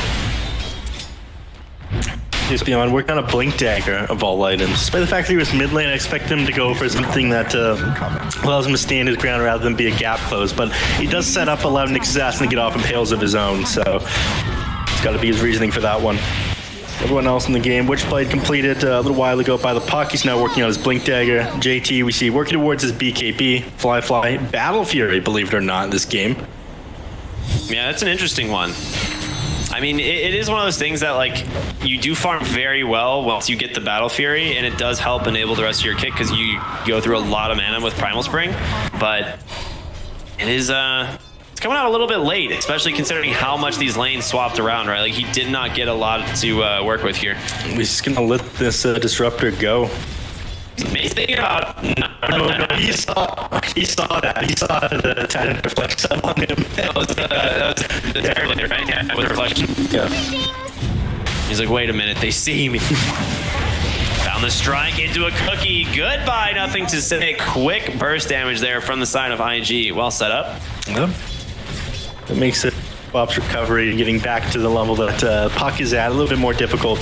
Terrorblade now on the way to his Eye of Scotty after completing his Manta Styles. He doesn't have that much to fear right now. There's not a ton of disable that's going to be able to bring him down as you don't have too much burst damage on Invictus. You just don't have a Terrorblade answer in this game, and he is way more farmed than everybody else. Yeah. I mean, Monkey King will eventually be your Terrorblade answer, but for a very long time, Terrorblade definitely is better carry in the 1v1 matchup. Like, he's far enough ahead to where he could just get, like, a casual Aghanim Scepter to Terror Wave out the Monkey King ult, right? Like, that is what, like, could eventually just be the case late game. As of right now, though, Emo gonna find a kill here onto Disruptor. Plenty of damage thanks to the Witchblade, but he goes right into Faith Beyond, and they've also got Terrorblade not too far away either. Reflection, do a decent chunk of damage, but Oil as well dropped just to prevent the chase. Yeah, I think he was a little bit worried when... I think he saw the Blink Dagger on the Tidehunter, and he's worried about the Terrorblade coming in. Thought more allies would come, but he would just pop the Ravage onto him, so holding him in place. Definitely a waste of a cooldown there, but he didn't have a ton of information to go off on the puck. All right, very nice. Clearing up more jungle stacks and closer to that Eye of Scotty. It's about 1,400 gold away. I mean, that is not going to take very long for this Terrorblade to farm at all, and it's a great Eye of Scotty game. It is. Play against multiple scores, the Razor. I mean, even Monkey King, the healing reduction plays a pretty big part. Dude, Ollie has this Quap's number. Kill off on this? I mean, this thinking about it, but they got the team actually pretty close by, and it is going to scout the Razor, and instead, nothing to say, blinks forward, finishing him off. Emo will be able to jaunt away for the moment, so he's going to be fine. So try to get Monkey the King statics hunting in the trees, looking for these other heroes. He does have vision of Jinkyu. Nice impale catches. He cuts the tree. He gets him perfectly. Nice silence onto the Titan, preventing that ravage. But Fly, he's stuck here. Nowhere to go and nothing to say. Will finish off the kill. In comes Frisk. In comes Emo. Faith Beyond. Still hasn't dropped too much. He managed to find on the backside of this fight as well. Beautiful play by Jinkyu and Y to get another kill. Will off the mark. Faith Beyond with the Blake. The ravage. They find Emo on the puck. He needs to get out of here. He will be able to do so. Another state pops the BKB, trying to stand his ground, but blinks into the trees. Dodge. Very Beautiful nice. dodge here on this puck, and it looks like he might actually survive to get the D-ward up on the high ground. There comes the glimpse, pulling him back, but Is he gonna go for him? He can't. He can't get out. Just a little bit too far. yeah, Frisk here as well, gonna get stuck inside the kinetic field. A beautiful play here by LGD, punishing IG in every scenario. Yeah, I mean, he tried to get that one kill off by themselves, and he commits so many heroes there. But PSG.LGD, they had their number that whole time. Puck ended up doing a lot himself, but Monkey King got absolutely nothing. Hiding in the trees there, they end up scouting out Nyx Assassin, getting that impaled, and finally bring him down his ultimate. There was just no playing in the trees once the Disruptor had the lightning strike onto you. Dude, it looked, I felt like 3 different times Tidehunter was gonna ravage, and he just held it so long in this fight until he finally finds Puck, and it just turns this fight completely. Yeah. Emo playing out of his mind in that fight, but still not enough. Only so much he can do by himself. He got so many dodges though. Meanwhile, Terrorblade still farming. That's just like the story of this game, right? He is the very much, locked in the mirror realm right now. Yeah. The antagonist. Depending on how you want to look at it. 13,000 now. Caught mid lane by, oh my goodness, they do it again. Jinkyu predicting him so heavily this game with this Nyx Assassin. Yeah, I mean, this is the power of this hero. When you play it good, you play it good. Why? Managed to get out. It's gonna be okay for now. JT's gotta be careful. That is the Eye of Scotty completed on the Terrorblade. He's trying to hobble away, gets the TP up onto the high ground. He's gonna be fine. But on the backside of the fight, you do grab the Disruptor. You paid for it with your life here on Frisk, and that should just be Roshan, I think. With the double damage rune picked up on the Terrorblade, you should be able to tear this through this one pretty quickly. But do you have Wukong Command available? It's so difficult. But yeah. He's just going to continue to whittle away at Roche here. There's going to be a bunch of extra physical damage coming through. And Terrorblade looks like he's going to be able to finish it off before anyone can get in here and do anything about it. JT goes like, Emo steals the Aegis. Ame stuck here, but a beautiful impale once again from Jinkyu. Nothing to see. Drops a Sonic Wave, able to push JT away. Tries to blink, but he's going to pay for that one. Is they're going to be able to chase him down. Fly with Boundless Strike comes through. Emo finishing the kill. JT, is he going to take out Ollie? Might deny him. Oh, inside of the next tick for sure, won't he? He's trying to heal up off the tower. Oh, no! My goodness. Wait, he tried to scatter blast him? He did. Oh, no. Oh, that one was super close. It was like, I think within like 2 HP there. No, mid lane. Jinkyu does it again. Can he actually finish the kill, though, is the question. Yules buying Emo a little bit of time. Blink Dagger is up in 1 second. He'll be able to get off this. Yeah, he'll be all right. Oh, glimpse. He's back. Okay. Yeah. Nice try. Good attempt for sure. No. All right. Jinkyu is a god gamer right now. He is having a fantastic Nyx Assassin game. Yeah, this highlights why Nyx Assassin banned out so much in the second division. When you can start making plays like this one, the hero just feels so difficult to play against. And it's not easy to bring down either. It only gets harder once he gets himself items, increases survivability like the Aeon Disc. You just have these like elusive heroes that rely on spells for wave clear, and Nyx Assassin just shuts it down so heavily. Yeah. Like Puck has to be so careful with their spell usage anytime like the Nyx Assassin's not on the map. Yeah. Smoke up here from PSG.LGD. Wrap around into the jungle. They might walk into the Weaver. Instead, they're going to walk into JT. Why? Caught by the silence. BKB comes through from the Razor, and they will be able to pick off the Disruptor. First kill of this fight. Frisk on the backside does get caught out of position for them, but does have time lapse. He's nice. Oh, beautiful. Yules misses the impale a little bit ahead of himself here on Jinkyu, and nothing to say. Just taking an entirely different fight all on his own. He's going to try and chase down the Razor here. No BKB. The Eye of Scotty. Plenty of slow from that. They jump on board. They finish off the Razor. And immediately start doing damage control on the rest of IG. They realize the Razor's down. They start shoving in the top lane, the mid lane, and they fortify. So this will bring down the range creep. It'll stall them for a little bit. So they don't lose too much of the map control, even though they lose that. I think partway through they realize, all right, this is awful. No way we can take this. We just got to back up. We can't pay him anything to stall that one out long enough with their BKB. I think Ame is going BKB here as well. Like, he's got the Mithril Hammer. Yeah, he's up the Butterfly. I can't imagine it's anything else at this point. So. It's BKB. He had it queued up. It's flying out to him. There you go. He's got it. BKB completed. ATOS finished up there for the Weaver. And if you had a hard enough time killing Ame before, he is now 6,500 gold ahead of the enemy next closest. This is insurmountable almost at this point. Yeah. Caster Curse coming in hot here. I mean, the hero wins this matchup as well. Obviously, it outfarms Monkey King, but if you get to the ultra late game, those items I talked about at the start, eventually you can win. But right now, the Monkey King does not do much damage. All he's got to his name is a Battle Fury and a BKB. He can take team fights, but not against this TV. Yeah, meta in the mid lane going to start working on this tier 2 tower. Doesn't look like anyone from IG wants to bother defending this. This hero way too strong at the moment. And that's that. Mid tier 2 goes down, and they turn their eyes towards the top one. Faith Beyond is also so farmed on the Tidehunter. Is he going for an axe? Imagine that's what we see a lot of the Tidehunters, right? Okay, he's just rushing the refresher. Yeah, and we talked about this. He does lack mana to go actually pop that double ravage at first. He has the Soul Ring, so as long as he uses the Soul Ring correctly, which I mean it's Faith Beyond, of course he will, he'll have the mana.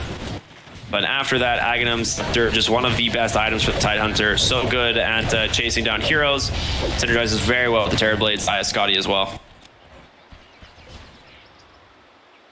Fly struggling so much compared to this TV. We're going to eventually get to the point where the Terrorblade doubles Fly's net worth, aren't we? Yeah, we're not that far away. Like, that is the very near future as Ollie chased down Ame on a mega kill now 5-0 and 3 onto a Daedalus. He says, screw Butterfly, I want damage.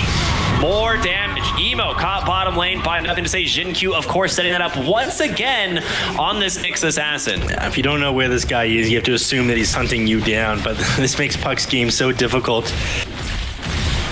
This Nyx Assassin alone is stopping them from being able to stall this Disruptor. He's hunting Firefly here. He does have the BKB, of course. Frisk comes in as well.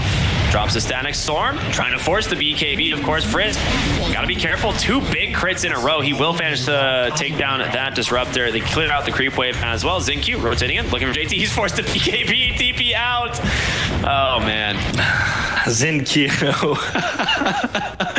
doing so much work all over the map. Forces the BKB on the Razor. Gets the kill off onto the Puck. He's getting away with so much, man. He's just going for Dagon. I will say Fly doing a lot of really smart things right now. He didn't commit his BKB when the Disruptor ulted him, so he's still able to pretty confidently push out this top lane. Frisk. Oh my gosh, gets him perfectly. Impale to follow. The pump fakes just for style points here on Jinkyu.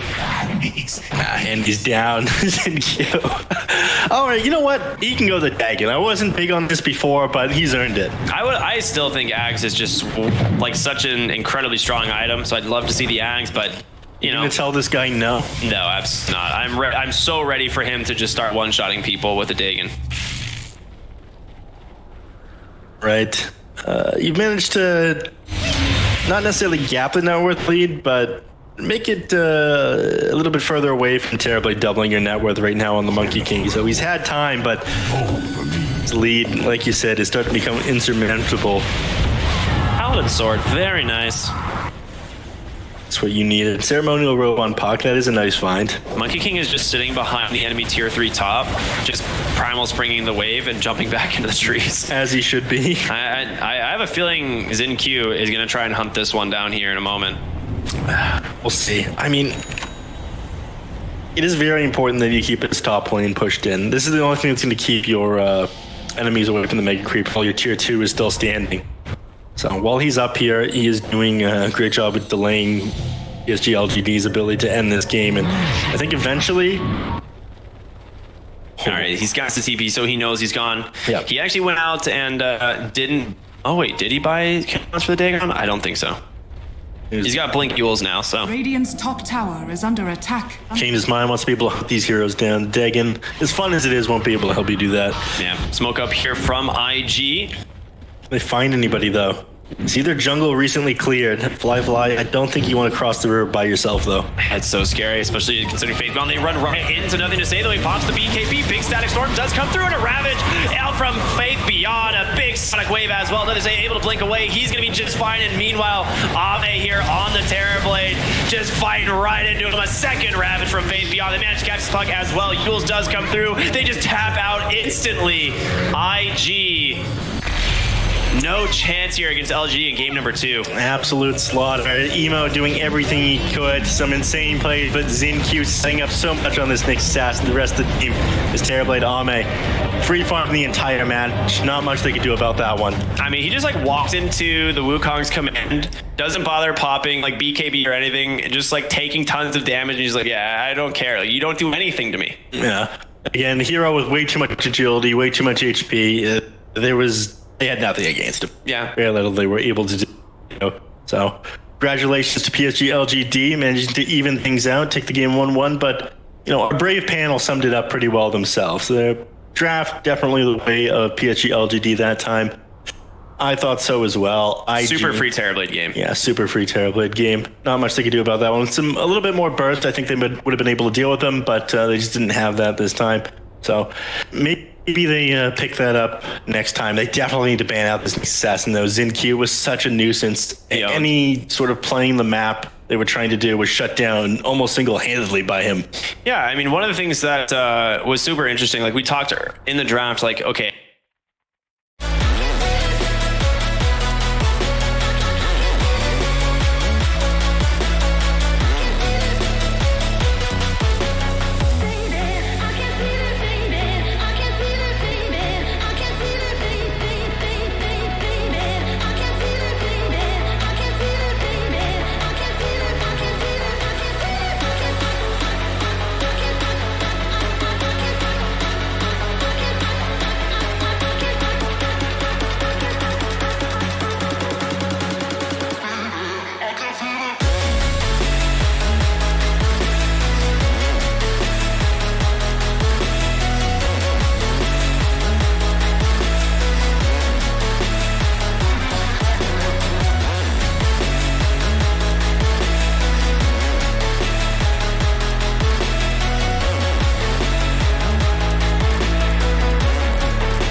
Invictus Gaming's turn to ban. Who else is there? No one. That's why they lost. LGD's turn to That's ban. why they lost. Invictus Shall we Gaming's think turn about to game ban. 3? Should we? Okay. Yeah. Fine. Take us to game 3, you know, man. Alright, I'm alright with it. Should we bring in B Cup then? LGD's turn to ban. Okay, yeah. Do you have to? Do you have to? We kind of do. It's in the contracts.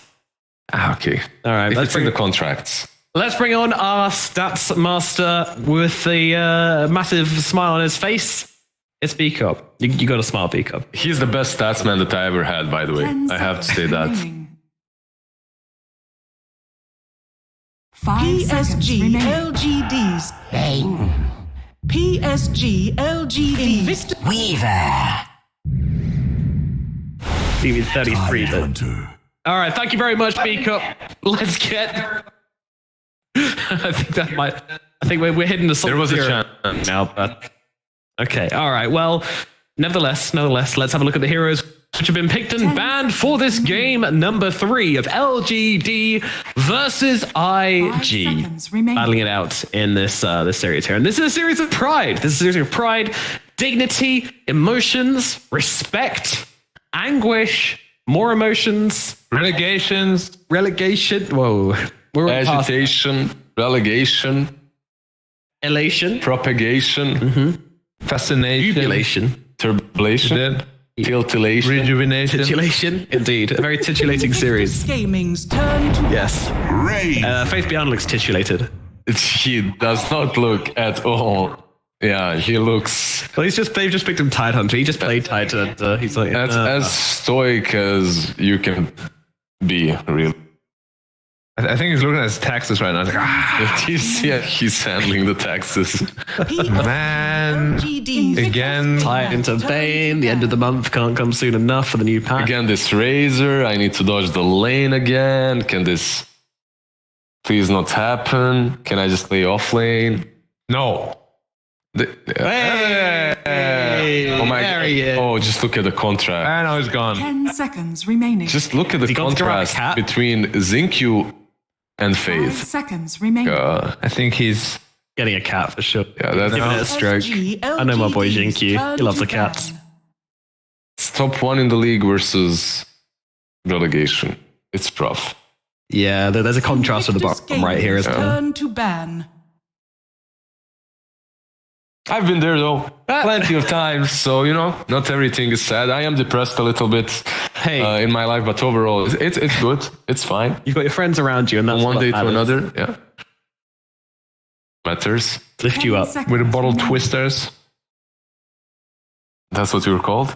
5 seconds remaining. Okay. Well, we did manage to. Yeah, we owned that table. We owned the table with the bottle spins. Well, Yep. all of us, But- just not B Cop. He's A still very- trying. Productive in between the breaks. Yeah. We have, back to the draft, a little bit of minus armor here from the viewer and the Tidehunter. I feel like this was the opener coming into, like end of December, something like that. It used to be the most popular pickup in the first 2, also Spirit Breaker and OD. OD fell out of favor a bit. Meanwhile, IG, Bane, and Razor. Like, Razor, he was popular for a week because of that refresher BKB build, and then fell off. Do you like it as their I mean, first phase pick 2 times in a row now? it's versatile, but since it just didn't really do much at all, I'm not quite sure why they went back to it. Like, they just didn't look comfortable playing it. Yeah. So I'm not the biggest fan of them picking it up again, but maybe they have like a better or different idea with it now. So no problem. Also, did you know? I'm gonna blow your mind. Okay. Okay. I'm wait. You ready? I'm ready. When your ankle is smashed, you still only need 4 hits to kill the beetle. What? That makes total sense, but I pretend to be blown up. What? Damage Crazy. doesn't matter. Just 4 hits. Yeah, until you get the talent. Remaining. Under a time, you do 25% to the bug. I love how you can always build in the stat B Cop. It's a real talent now. Meanwhile, I'm just going to jam this one in there with nowhere near as much finesse, but Tidehunter and Weaver is both of their heroes' most popular matchup with each other. So they're best friends. 9 games, 55% win rate. Only 55. Yeah, so not amazing. It's not bad, not amazing as well. Not bad, not terrible. Yeah, considering it's such a popular combo, I guess you can... Just about Tinker's win rate in the Immortal bracket. Yeah, this shouldn't get nerfed at all, right? No, it's fine. 55%, completely standard. Invictus No, I'm just imitating you. Yes, no apparent reason whatsoever. Do it. But wait for the draft to end. We need it on camera. We need it shot, yeah. I don't want to get enough. A little bit of magic damage, a little bit of minus armor for IG with the Snapfire. As we see Emo rubbing his forehead. What can I pick here? Remaining. That's a very interesting camera angle that he's giving us, though. Well, he's only got one spirit to choose from, so I don't know why He's standing up, right? Maybe kneeling. And now he's like, Maybe sitting like on his knees on the chair. Yeah, I think so. That's how it feels like. Can be dangerous. Careful. Then when that chair's going to spin right out from under you, headbutt the keyboard. Incarnate. Yeah. No. Lycan. Swivelly chairs. I live my life on the edge as well. Don't worry, we're very cool. But you can just hold the light bulb and then someone else can spin you and get the light bulb off really easily. PSG.LGD is really not messing around over there. Team pick is so OP right here. Yeah. They have no answer. There's absolutely nothing they can do at the moment, at least. Yeah, they're PSG.LGD Think they can Invictus do it Gaming's at the turn moment, to at least. ban. yeah, they're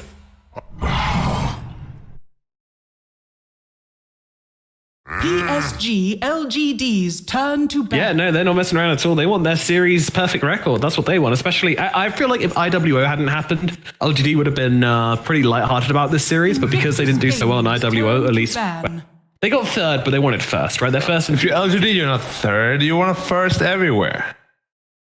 Everywhere. And you're talking about minus armor. Now you have an additional -8. Mm-hmm. It's a lot of minus armor. Ton of it, indeed.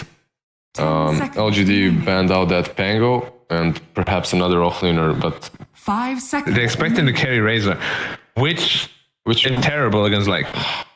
It's but, so bad. But if you have an offlane Razor, like which carry around Kunkap, maybe, I guess, maybe something like that. Maybe, yeah. Potentially, possibly. If you want could to work. carry, right? Because you get some catch versus the Lycan, you get something to 10 deal with. seconds remaining. But then if you pick a carry that's good against Get a Stalker. Lycan, and suddenly just remaining. armor Lycan, and you have the Tide suddenly offlane. Get a nice Stalker. Eat his creep. It's probably going to be the 5 Tide though. Yeah. Yeah. And I think carry. that's the way they're going to dodge Razor. Yeah, I think so.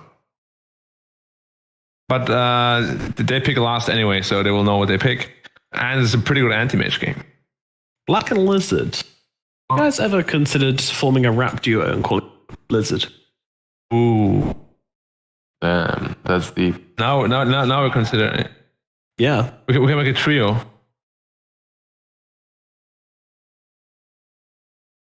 But your name doesn't fit in. He can be the manager. Lizard P. Yeah, behind the scenes kind of guy. Blizzard P. Yeah. Just Blizzard Cop. Blizzard Cup. Invictus Gaming's turn to pick. Alright, Blue Cop. Cop. Blizzard. Blizz Cop. Blizz Cop. Blizz Cop sounds sick. Okay. If you say so. Alright, Blizz Cop. You weaseled your way in there.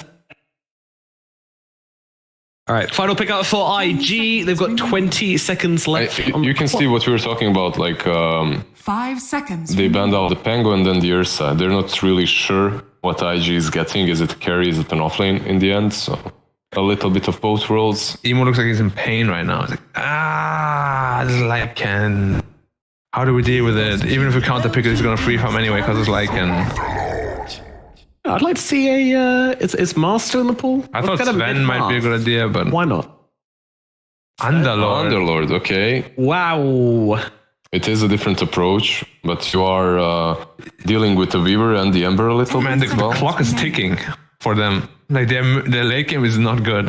5 seconds remaining. Do you think that Razor with Refresher and all that jazz could kinda help them later on? Yeah, but I feel like if you just pick like a Drow Ranger now or something, you just like almost auto win. Weaver carry? You can also Weaver carry, of course, yeah. Or Clink. Please, hey, bud. All right, that's hot. Switching things up a little bit. Well, Drow Clink's the same idea, right? You want to have a guy that's sitting behind and dishing out all the damage with the minus armor that you have. How much is like minus 20 or something crazy? Like Clink's is going to Destroy them. Especially at Razor, he's going to run in and like, I'm really strong, guys, I'm dead. Do you feel that Clinks might have a problem with Void Spirit jumping him? That's actually a problem for Drow, which is why I think they went to Clinks, because he's going to have like 3,000 health. Like in the mid game, so I don't think he's actually It's much easier situation for him to survive through. Yeah, it's like a tanky Drow basically, right? Which makes so much more sense in this draft, which is why Xiao 8 is drafting and not me. I would have drafted a Drow, and then I would have fed to the to emo ones, but then I would have killed them anyway. You'd get that silence, which would be a bonus. Yeah, I predict where he jumps and just gust him. Yeah, and he's like, through the fog, right? Like, As riveting as this conversation is, I want to ask you for your predictions. I'm gonna go LGD. LGD? LGD. Okay, Blizzard sticking together. What say you, B-Cup?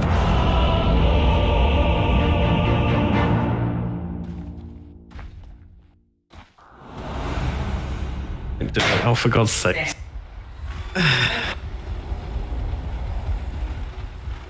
All right, let's throw it over to our casters for this game 3, the first Clinks game of the China DPC, with our casters of our Cryptic and Neff. Take it away for the final game. Nomad the Trooper.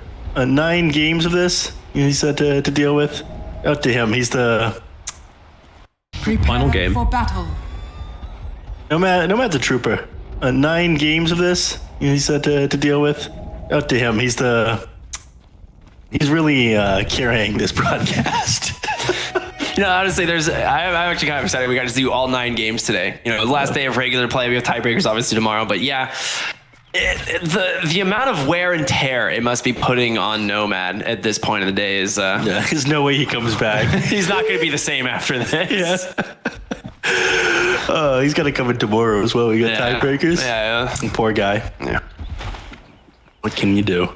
So we do see the last pick Underlord here for IG. They respond with Clinks on the side of LGD, and I'm kind of with the panel here. This lineup from LG that they've crafted here is so sick. Faith Beyond yet to lose on his Lycan. He has just done so much work on this hero. Even in a game where they hard countered him with like 2 heroes, they're like, all right, we can finally shut down Faith Beyond. We got this. And he just ends up crushing them anyway. So, all right, you could say that about most of LGD's heroes, though, because even though they haven't lost the Lycan yet, they haven't lost a lot of stuff. They kind of won a lot of games here. Yeah, that's true. His Lycan is something else to watch, though. So I'm very excited to see how Faith Beyond does here in this game. Definitely a highlight of last game as well from him. So Clinks, though, gonna steal the show, I think, a little bit. This hero is gonna own. They changed how Wolfbite works. You now become a melee hero when you're ranged. Oh yeah, it sets your attack range. Yeah. Yeah, but I'm curious how that works with the Burning Barrage? Burning Barrage. He just stands there and shoots a bunch of arrows at him. Yeah, but it's based off your attack range, Burning Barrage. You get extra Burning Barrage range when you get extra attack range. So my question is, if you try to Burning Barrage when you're a wolf, what happens? I've never tested this one. It's more of a shotgun instead of a sniper rifle. This one needs to be tested. I'm really hoping they pull it out at some point this game.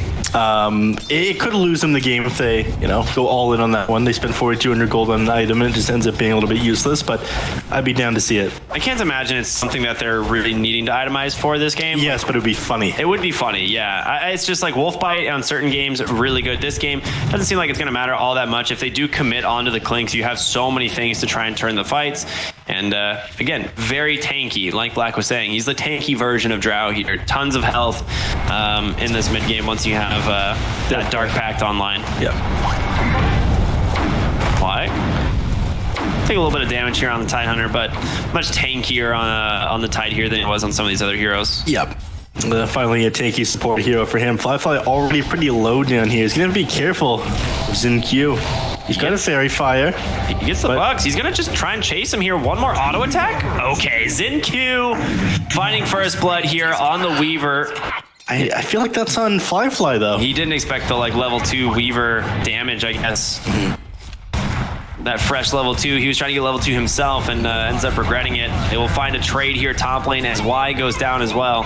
So one to one on the board here, but space made, I guess, for the Clinks, you could argue, and it is just the support, whereas Razor not so much. It's true. And one of them was first blood gold as well. Zinq feeling confident enough to buy and earn this early. I mean, you normally build that on the Weaver, but you got a lot of gold. Will he burn out to this one? Not quite. He has enough HP regen with that Tango. It doesn't end up finishing him off. I mean, it's percentage-based damage, and it's only 1% at one level of Firestorm, unfortunately. Yeah, that was a lot of damage out onto the Clinks. He does have to be a little bit careful in the lane stage. He's not nearly as tanky yet as he's going to be later, of course, but Sal back up to a max HP here thanks to Tidehunter, and back to farming he goes. Yep. Underlord is, I don't know, I'm curious. How do you feel about this hero? Just Underlord in general. Underlord in general, I feel a little bit underwhelming. Giant slug, pretty slow. Doesn't scale as the game goes on so well. Completely countered by a BKB, but he's CSing reasonably well inside the lane. Right now, he's ahead of the Clinks. Yeah, so I play a lot of Underlord myself. I do like the hero, but I kind of tend to agree with you. The hero feels a little bit underwhelming. It has been getting picked up a little bit here and there. What, the Underlord underwhelming? Yeah, that was good. Yeah. But one thing to notice is that there are a couple builds that have kind of popped up a little bit on this hero. Like there's people going like an immediate Gleipnir rush on him, which has been kind of interesting. Is it good? It's actually looked pretty good. You can go like AC and stuff and turn yourself into like a right-clicking tanky core as opposed to like the spellcaster. Okay, well I don't think they're going to do the first one that you mentioned because IG are trying to win this game. Okay, nice. Good one, Neff. Thank you. He's practically right themselves when you're here, buddy. It's all right. All right. Why? Being forced out of the lane. I mean, JT at the very least, he's going to have an easy time cutting. Q, all you do have to be worried about, he's got a TP. He might just opt to do that after taking the rune here. Bane with a quick yoink, my rune. Very nice. All right, puts him to sleep. No need to use the TP. I think he's going to take more. He's going to use more mana from that. He's going to try and chase him here. Okay, he's not. He's not going to go all the way. But Bane, without having much mana, has to... he's got a mango. Be a little bit careful here, as Fly is gonna be able to just kind of have to be a little bit more safe in the lane, I suppose. Yep. All right, bugs come out. The wolves here are gonna be able to body block up Ollie. He realizes it. He's trying to juke his way back underneath the tower. Does he get the auto attack? He does, but nice.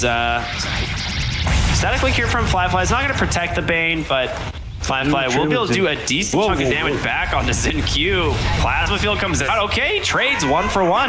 And he gets the wolves as well. Fly looking a lot better all of a sudden. Nothing to say. Just tried to dive the mid tower. Got level 6 before he did on Emo here. Tried to pull the, what I like to call the NA Dota special, the triple remnant in no exit strategy. And top lane JT cleaves down Y here on this Tidehunter. Plenty of damage coming through. And now sitting at 87 on that aura. So...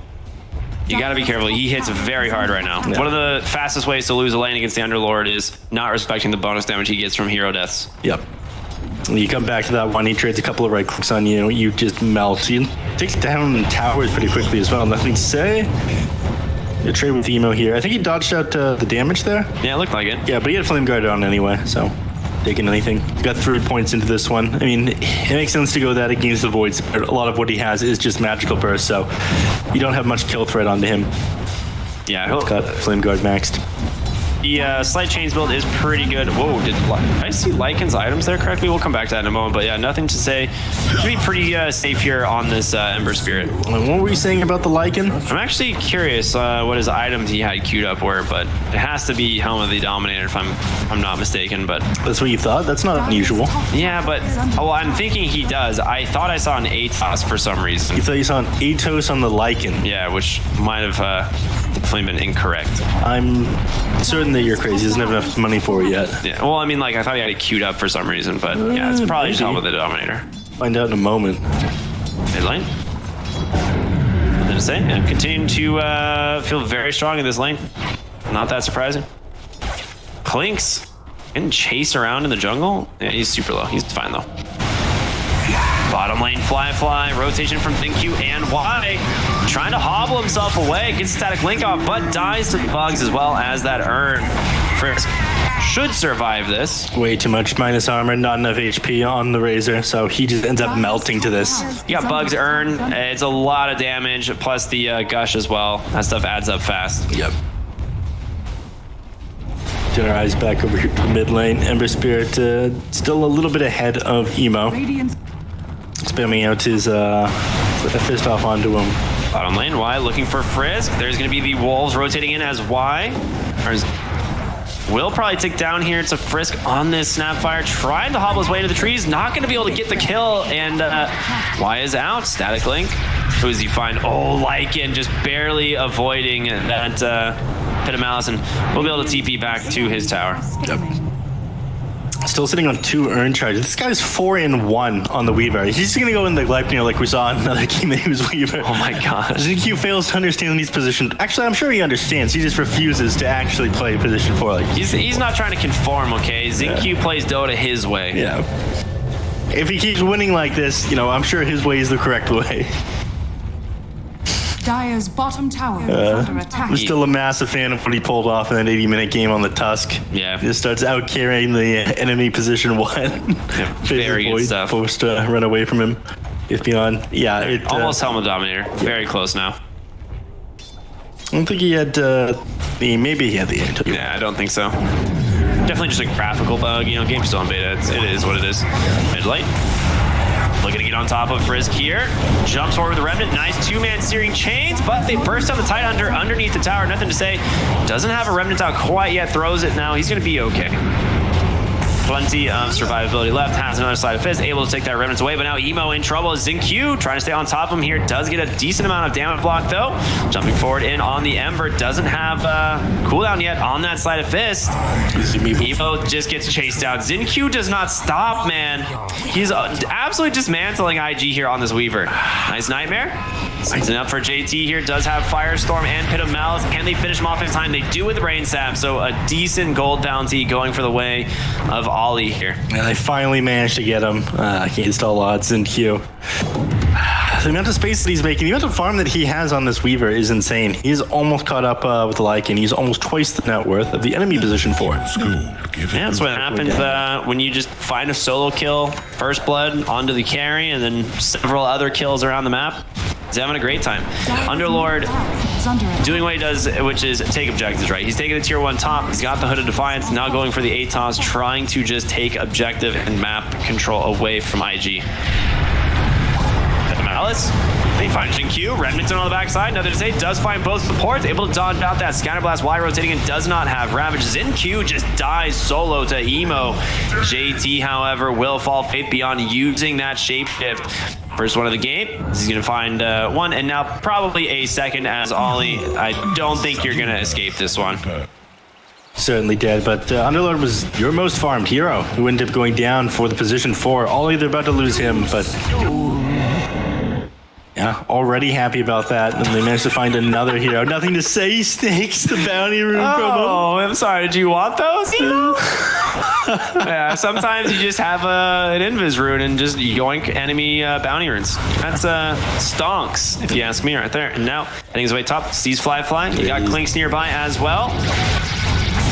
Has plenty of damage with the Searing Chains, but doesn't hold him down long enough. It's going to have to come from Ame here on the Clinks. Remnants on 4, burns him down. They get the kill. Meanwhile, Bond, you lose Faith Beyond, so a trade 1 for 1. Yeah, they're going to try to finish off. Oh, he gets the deny. Wow, very nice. Yeah. Don't want to be giving up anything that you don't have to. So, dude, Faith Beyond's micro on Lycan is unreal.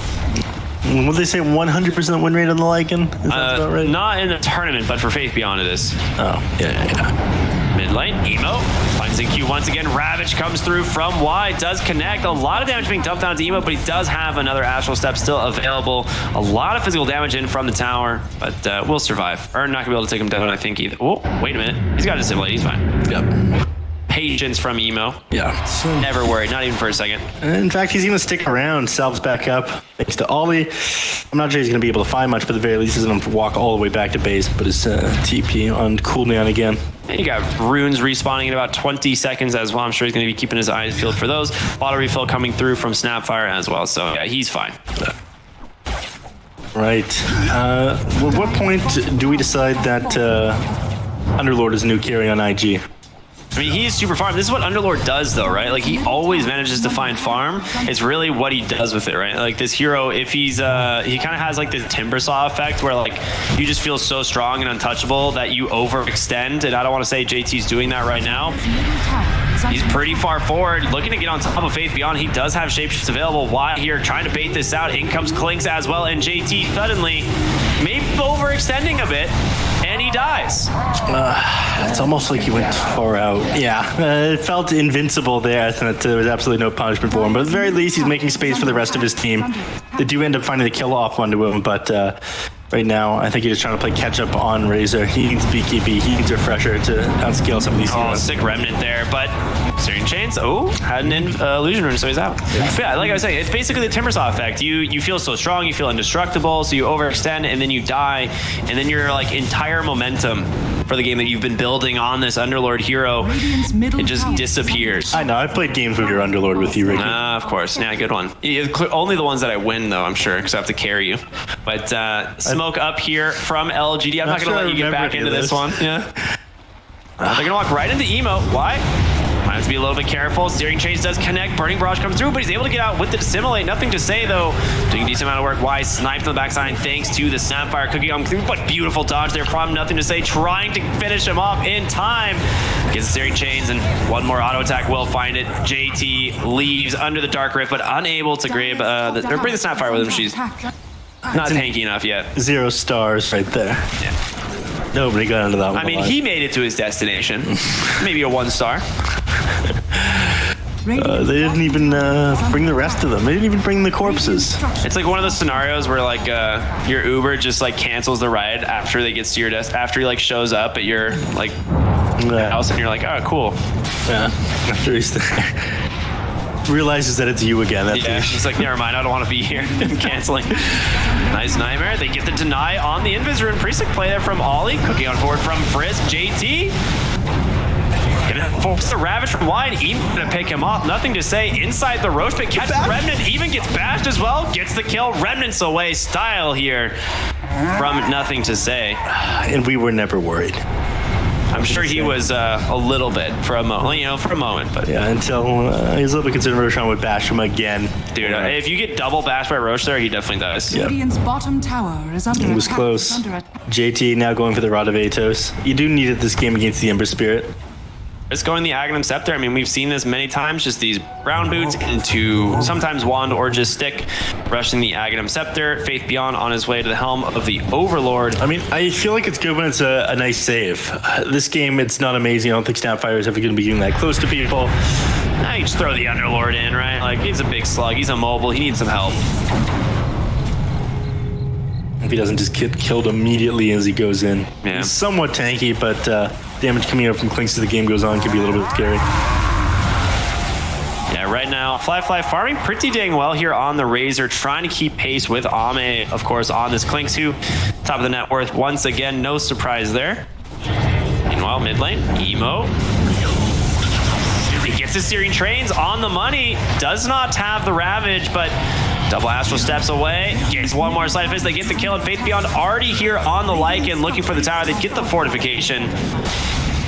Beautiful kill there for the side of LG. Man, those Searing Chains, that is such a high roll, like getting him, right? I think so. Was he just super close to the creeps there as well? No, he wasn't. All right. Heroes rotating back in, looking like they do want to try and defend. Nice Pit of Malice here, holding the Ember Spirit down in place. They get the Fiend's Grip as well. Nothing to say. Goes down to Frisk. Beautiful play from then. Faith Beyond on the high ground, just going to TP out, but a Nightmare from Ollie. Setting up 2 kills here for the side of IG. Beautifully done.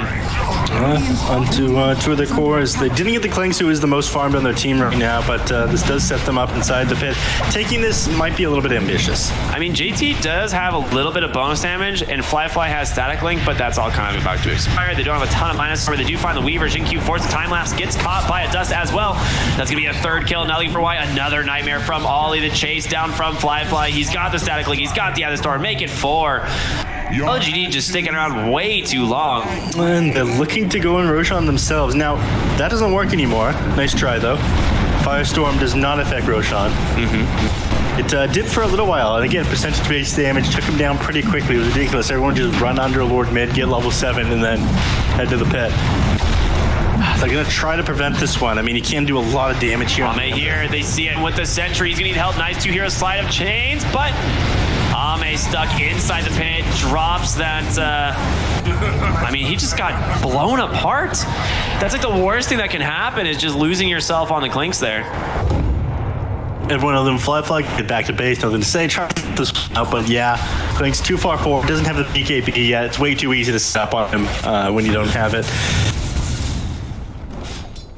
Ravage just came up on the Tidehunter as well as him respawning, and I think they're expecting to take a fight around the pit. They scan them out now on IG. All right. If they can actually do this, though. I mean, he's coming back up in about 15 seconds. We'll have Dark Pact as well. You have Ravage now on the Tidehunter, so they've got a little bit to work with. But Emo on the side finds the Ember Spirit, and there it is. Pit of Malice. Once again, big Ravage, but it's not going to be enough. I think nothing to say. Yeah, latched once again.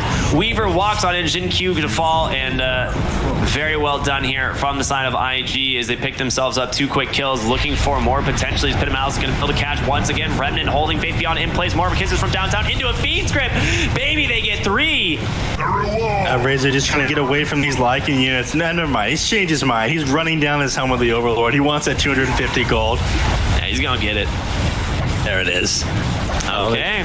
Take down 2 cores. Clink's still standing, but will secure them in the area around the road pit. But unfortunately, they just take it way too slow.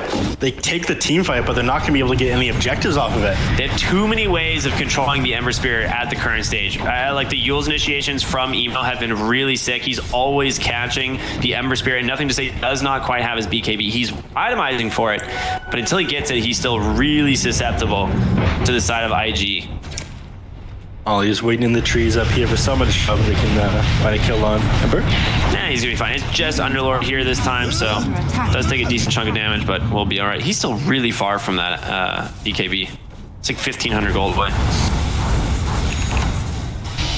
Sitting up around the pit again on IG. I mean, again, at the very least, they're not able to take any objectives at the moment at IG. None of the heroes are great at hitting towers. At least not until you have Agnum Scepter done on the Razor, and that's not going to be done for a super long time. At that point, Clicks is going to outscale you. Nothing to say. Doing a little bit more of lane cutting / staying off the map at this point. Like, he just does not want to deal with the side of IG here. And as you can see, just cutting this mid lane. They are going to try and fort it. Just deny any farm that he can find. There's a lot of confidence that they're not going to push in the next couple of minutes. Emo will find Weaver here. Be able to just time-lapse that off and walk away. So Jinq, no problem at all. So I'll go down for a little bit. I've Scotty completed now on the Clinks. This is a huge item against the Razor. I mean, it's okay this game. It's not like you're playing against multiple range scores, but it will let you run down Fly with his BKB without a care in the world. They're going to try to go for Roche again. Such a slow Roche. I mean, that being said, bottom lane is where LGD is. Trying to do what they can here to push this. Lycan, I think, about to scout this one out here with the Wolves, but too little too late. Yeah. By the time they're just going to give up the Roche. They're not even going to try to... they're going to send one more Wolf in. They're going to send the Black Dragon in. I don't think it's going to make much of a difference, though. Oh, Bash? Bash? Oh, my God.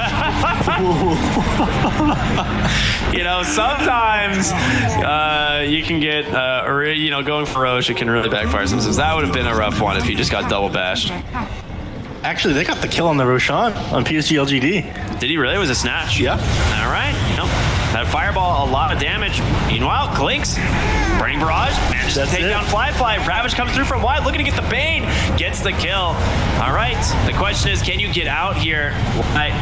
Doesn't look like he's going to. They actually commit the shapeshift as well as he's sending these creeps out. Emo. I mean, who cares? You got the kill off on the Roshan. You got the gold for it. You ended up burning the Iggy's immediately. Bane. You get the kill on Bane. It costs you the Ravage, but it's not the end of the world. I mean, it's a position 5 Tidehunter's Ravage. You still have a pause 3 working wonders on this map for you. Yeah, really well done. Yeah, right now we see him working wonders up in the top lane. Looking for Frisk. Look at the damage. The minus armor. Unbelievable. Yeah, ZinQ's got a Desolator. Yeah.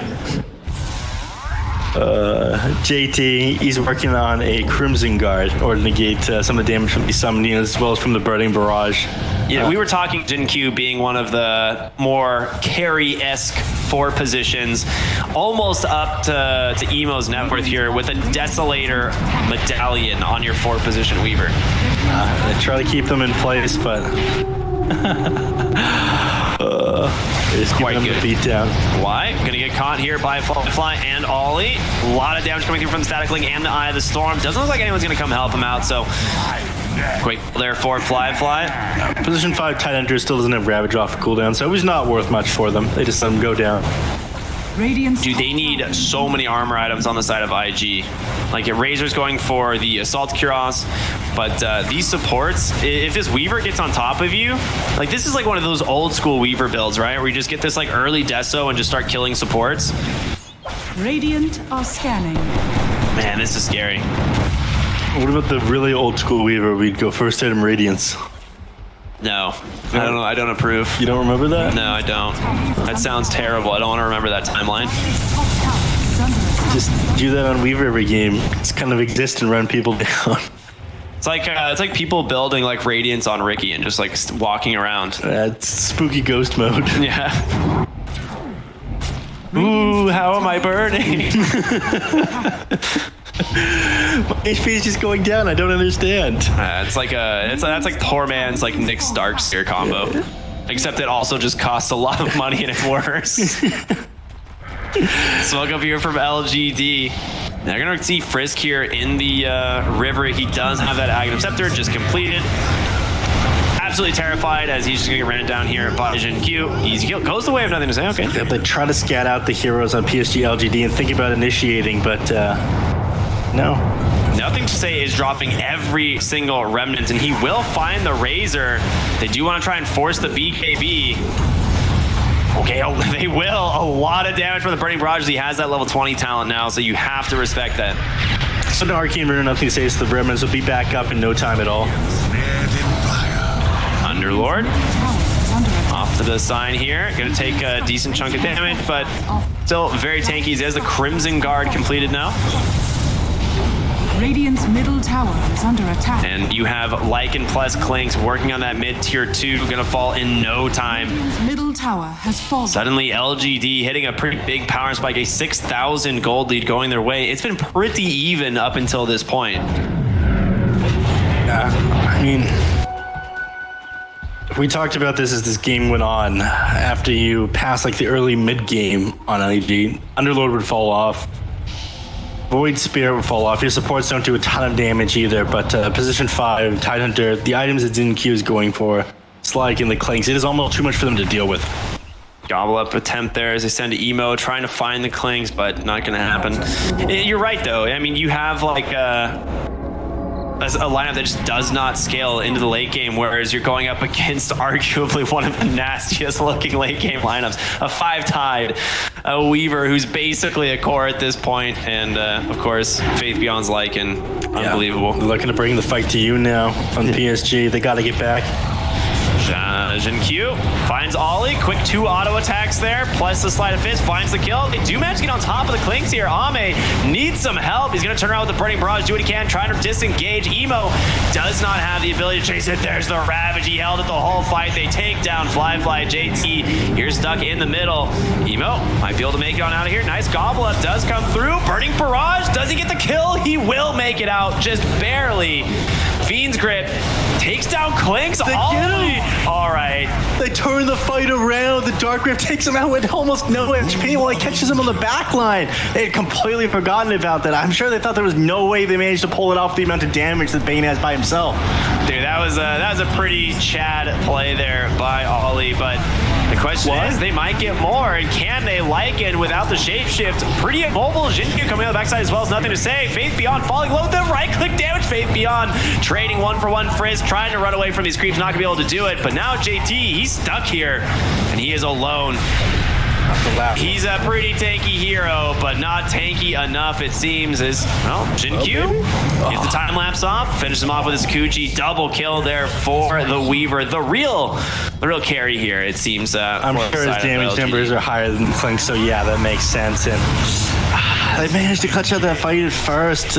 They bring it back, but this Weaver is so much of a problem. He might as well be a core at this point. I mean, he is. I guarantee you he has more net worth than... Okay, well, I'm glad I didn't They're finish that exaggerating slightly, but he's almost got more net worth than the Void Spirit. In fact, he will in just a second. Yeah, that's what I'm saying. Like, he's got to be right neck and neck with him, and even the Underlord, not too far ahead. So, yeah, 4-position Weaver, you're definitely feeling his presence in this game. Clinks. Once he has BKB, I imagine this game becomes very difficult for the side of IG. We saw in this last fight, they did a really good job at controlling him up and being able to run him down, but... can't once he has that BKB, it becomes very difficult. I mean, these are some huge jungle items: Cloak of Flame, Spider Legs, and Paladin Sword. Those are all very good. We'll probably pass the for Spirit. I don't think he'll go down here. He's got BKB, able to dodge out the damage. Remnants away.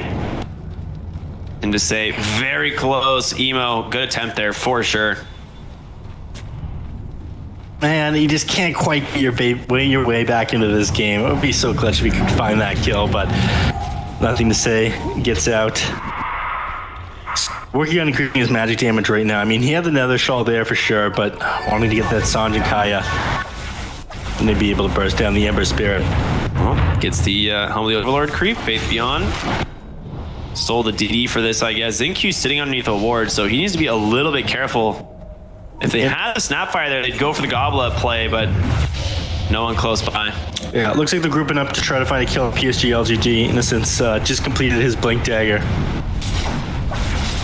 There they are. They see them in the mid lane. Ember Spirit still not anywhere close, though. I mean, he's got boots of travel. He just wants to be able to split push these lanes. 15-second Roche respawn. Oh, wow, you're right. That's super fast. Bane's trying to find him top as well, you know, trying to set up maybe a Fiend's Grip play there, but Ember Spirit, he's out. He's bottom lane now, but unfortunate time for him, because like you said, Roshan just now respawning, and they don't really have ward vision to scout this. They've got a sentry there, but that's about it. If they catch you in the bottom lane trying to take a tier 3, they'll probably trade that for the Roshan. This is the second one? Second one. Yeah, second Roche. Looks like it was scouted by Bane as well. I'm not 100%, but I think so. All right, 10 heroes smoke up. Ready to fight. Gobble up available. Frisk just throws in Emo. Doesn't find anything. A bit of a dicey initiation if you're not at least getting this 10 off onto someone as throws you in, but they didn't even have vision there. Yeah. It's like a general idea they walked nearby a moment ago because of that Observer Ward.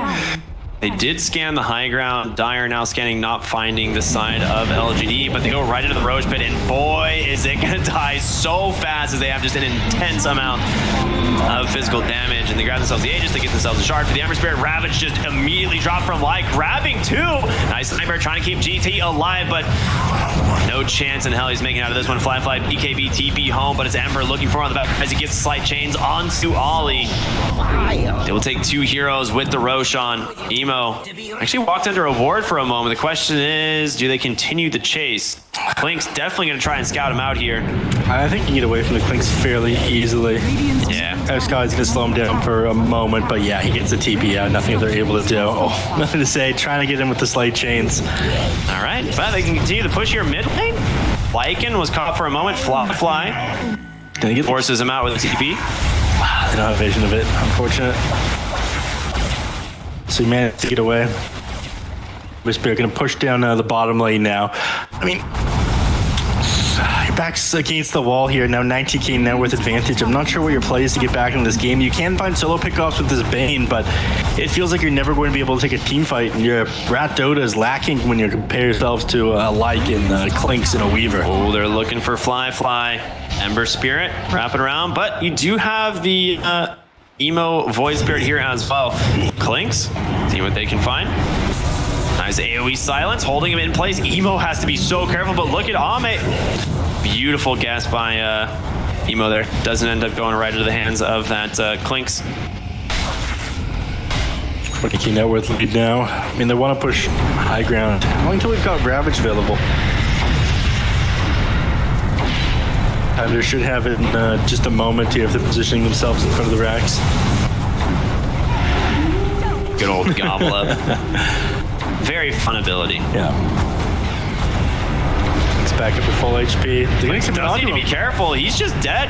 That's going to be your Aegis. And they're going to go in aggressively here. Want to protect the Clinks, make sure he does not go down, but he's still inside the Pit of Malice. The Roots holding him in place, and why? Gonna pay for this one. Nothing to say. Forced to BKB. Meanwhile, in the base, Q as well as Lycan. They just took a lane of barracks. Yeah, you're preoccupied with the Clinks, but you still got a Lycan, baby. Yeah, I ended up taking your your Vayne as well. Doesn't have buyback available on cooldown for another minute and 15 seconds. So just like that, leave the base now. Aegis was committed, but that's it. They're out. Yeah, this is a massive net worth advantage now, up to 21,000 for the side of LGD. Again, I don't see a huge way back into this. Like, Razor's terrifying with BKB refresher, but it's not going to be enough. They get in and out of these fights so easy with the Clinks and the Lycan. I think they just kill him too. Like, they have so much physical damage. If he walks in, right, you have Deso, you've got Avenge, like the AC as well on Faith Beyond, and just the incredible amount of right-click damage from the Clinks. They back themselves into a corner here. Yeah, itemization-wise, there's not much that you can build to deal with it. You're going to have Daedalus coming out here pretty soon for multiple heroes on the side of LGD. Yeah. Double damage on the Clinks. Emo just gets destroyed. Beautiful. Ravage initiation there, looking for Frisk on the backside. Nothing to say. Trying to finish him off in time. The Fiend's Grip will help take down the Weaver, but Fly, he's pretty far forward, and Ollie caught by Nothing to Say as well. He does have BKB trying to take a way into the base. Will be able to dodge out the stomp, but you gotta get away from the Clinks, and that is not an easy task. He pops his BKB, does not care about your static link. He goes down, and Faith Beyond continues. She's now turning his attention on over to Frisk, but Shapeshift will expire, and onto the base they go, and they're gonna make such the buildings are also about to go. Nothing they can do. Razor's last-ditch efforts to try to defend, but he just melts. Everything is melting. 29k net worth advantage here. They can't stall this out. Not even the heroes. Tanky's Underlord. He will die in just a second in front of all these heroes, but they're gonna try. Gobble up goes in, finds why. Mortimer Kiss is doing a lot of damage, but JT tries to stand his ground. Gonna regret that one as the Clinks just it's right through him. He will be able to TP home thanks to the Ghost Scepter. A sick play. You get the Weaver. He buys back. You have Emo TPing in at the moment. Q gonna commit for the barracks. Will be able to do it. He'll pay for this one with his life. No ultimate available, but I don't see how they defend from Mega Creeps on this one. They don't have the heroes for the job. It's just Emo. Like, you don't have wave clear outside of Emo. Like, JT can kind of throw down firestorms, but it's not enough damage. It takes him it takes a little bit too long. IG, the back's against the wall here now. It looks like an unwinnable situation. They find Clinks for half a second. That is a lot of damage, Emo. I don't know if you can do this. He can. He pops the BKB. JT thrown in. He doesn't seem to really care. He finds Ollie on the backside. Going to be able to put himself under a nightmare, but he's got the damage anyway. You're fighting inside of spirits. He's fighting 1v4. They need to get out of here, however. Clinks finally going to pay for this one. So yes, you do get the Clinks. You take an Ame down. It did cost you 2 buybacks.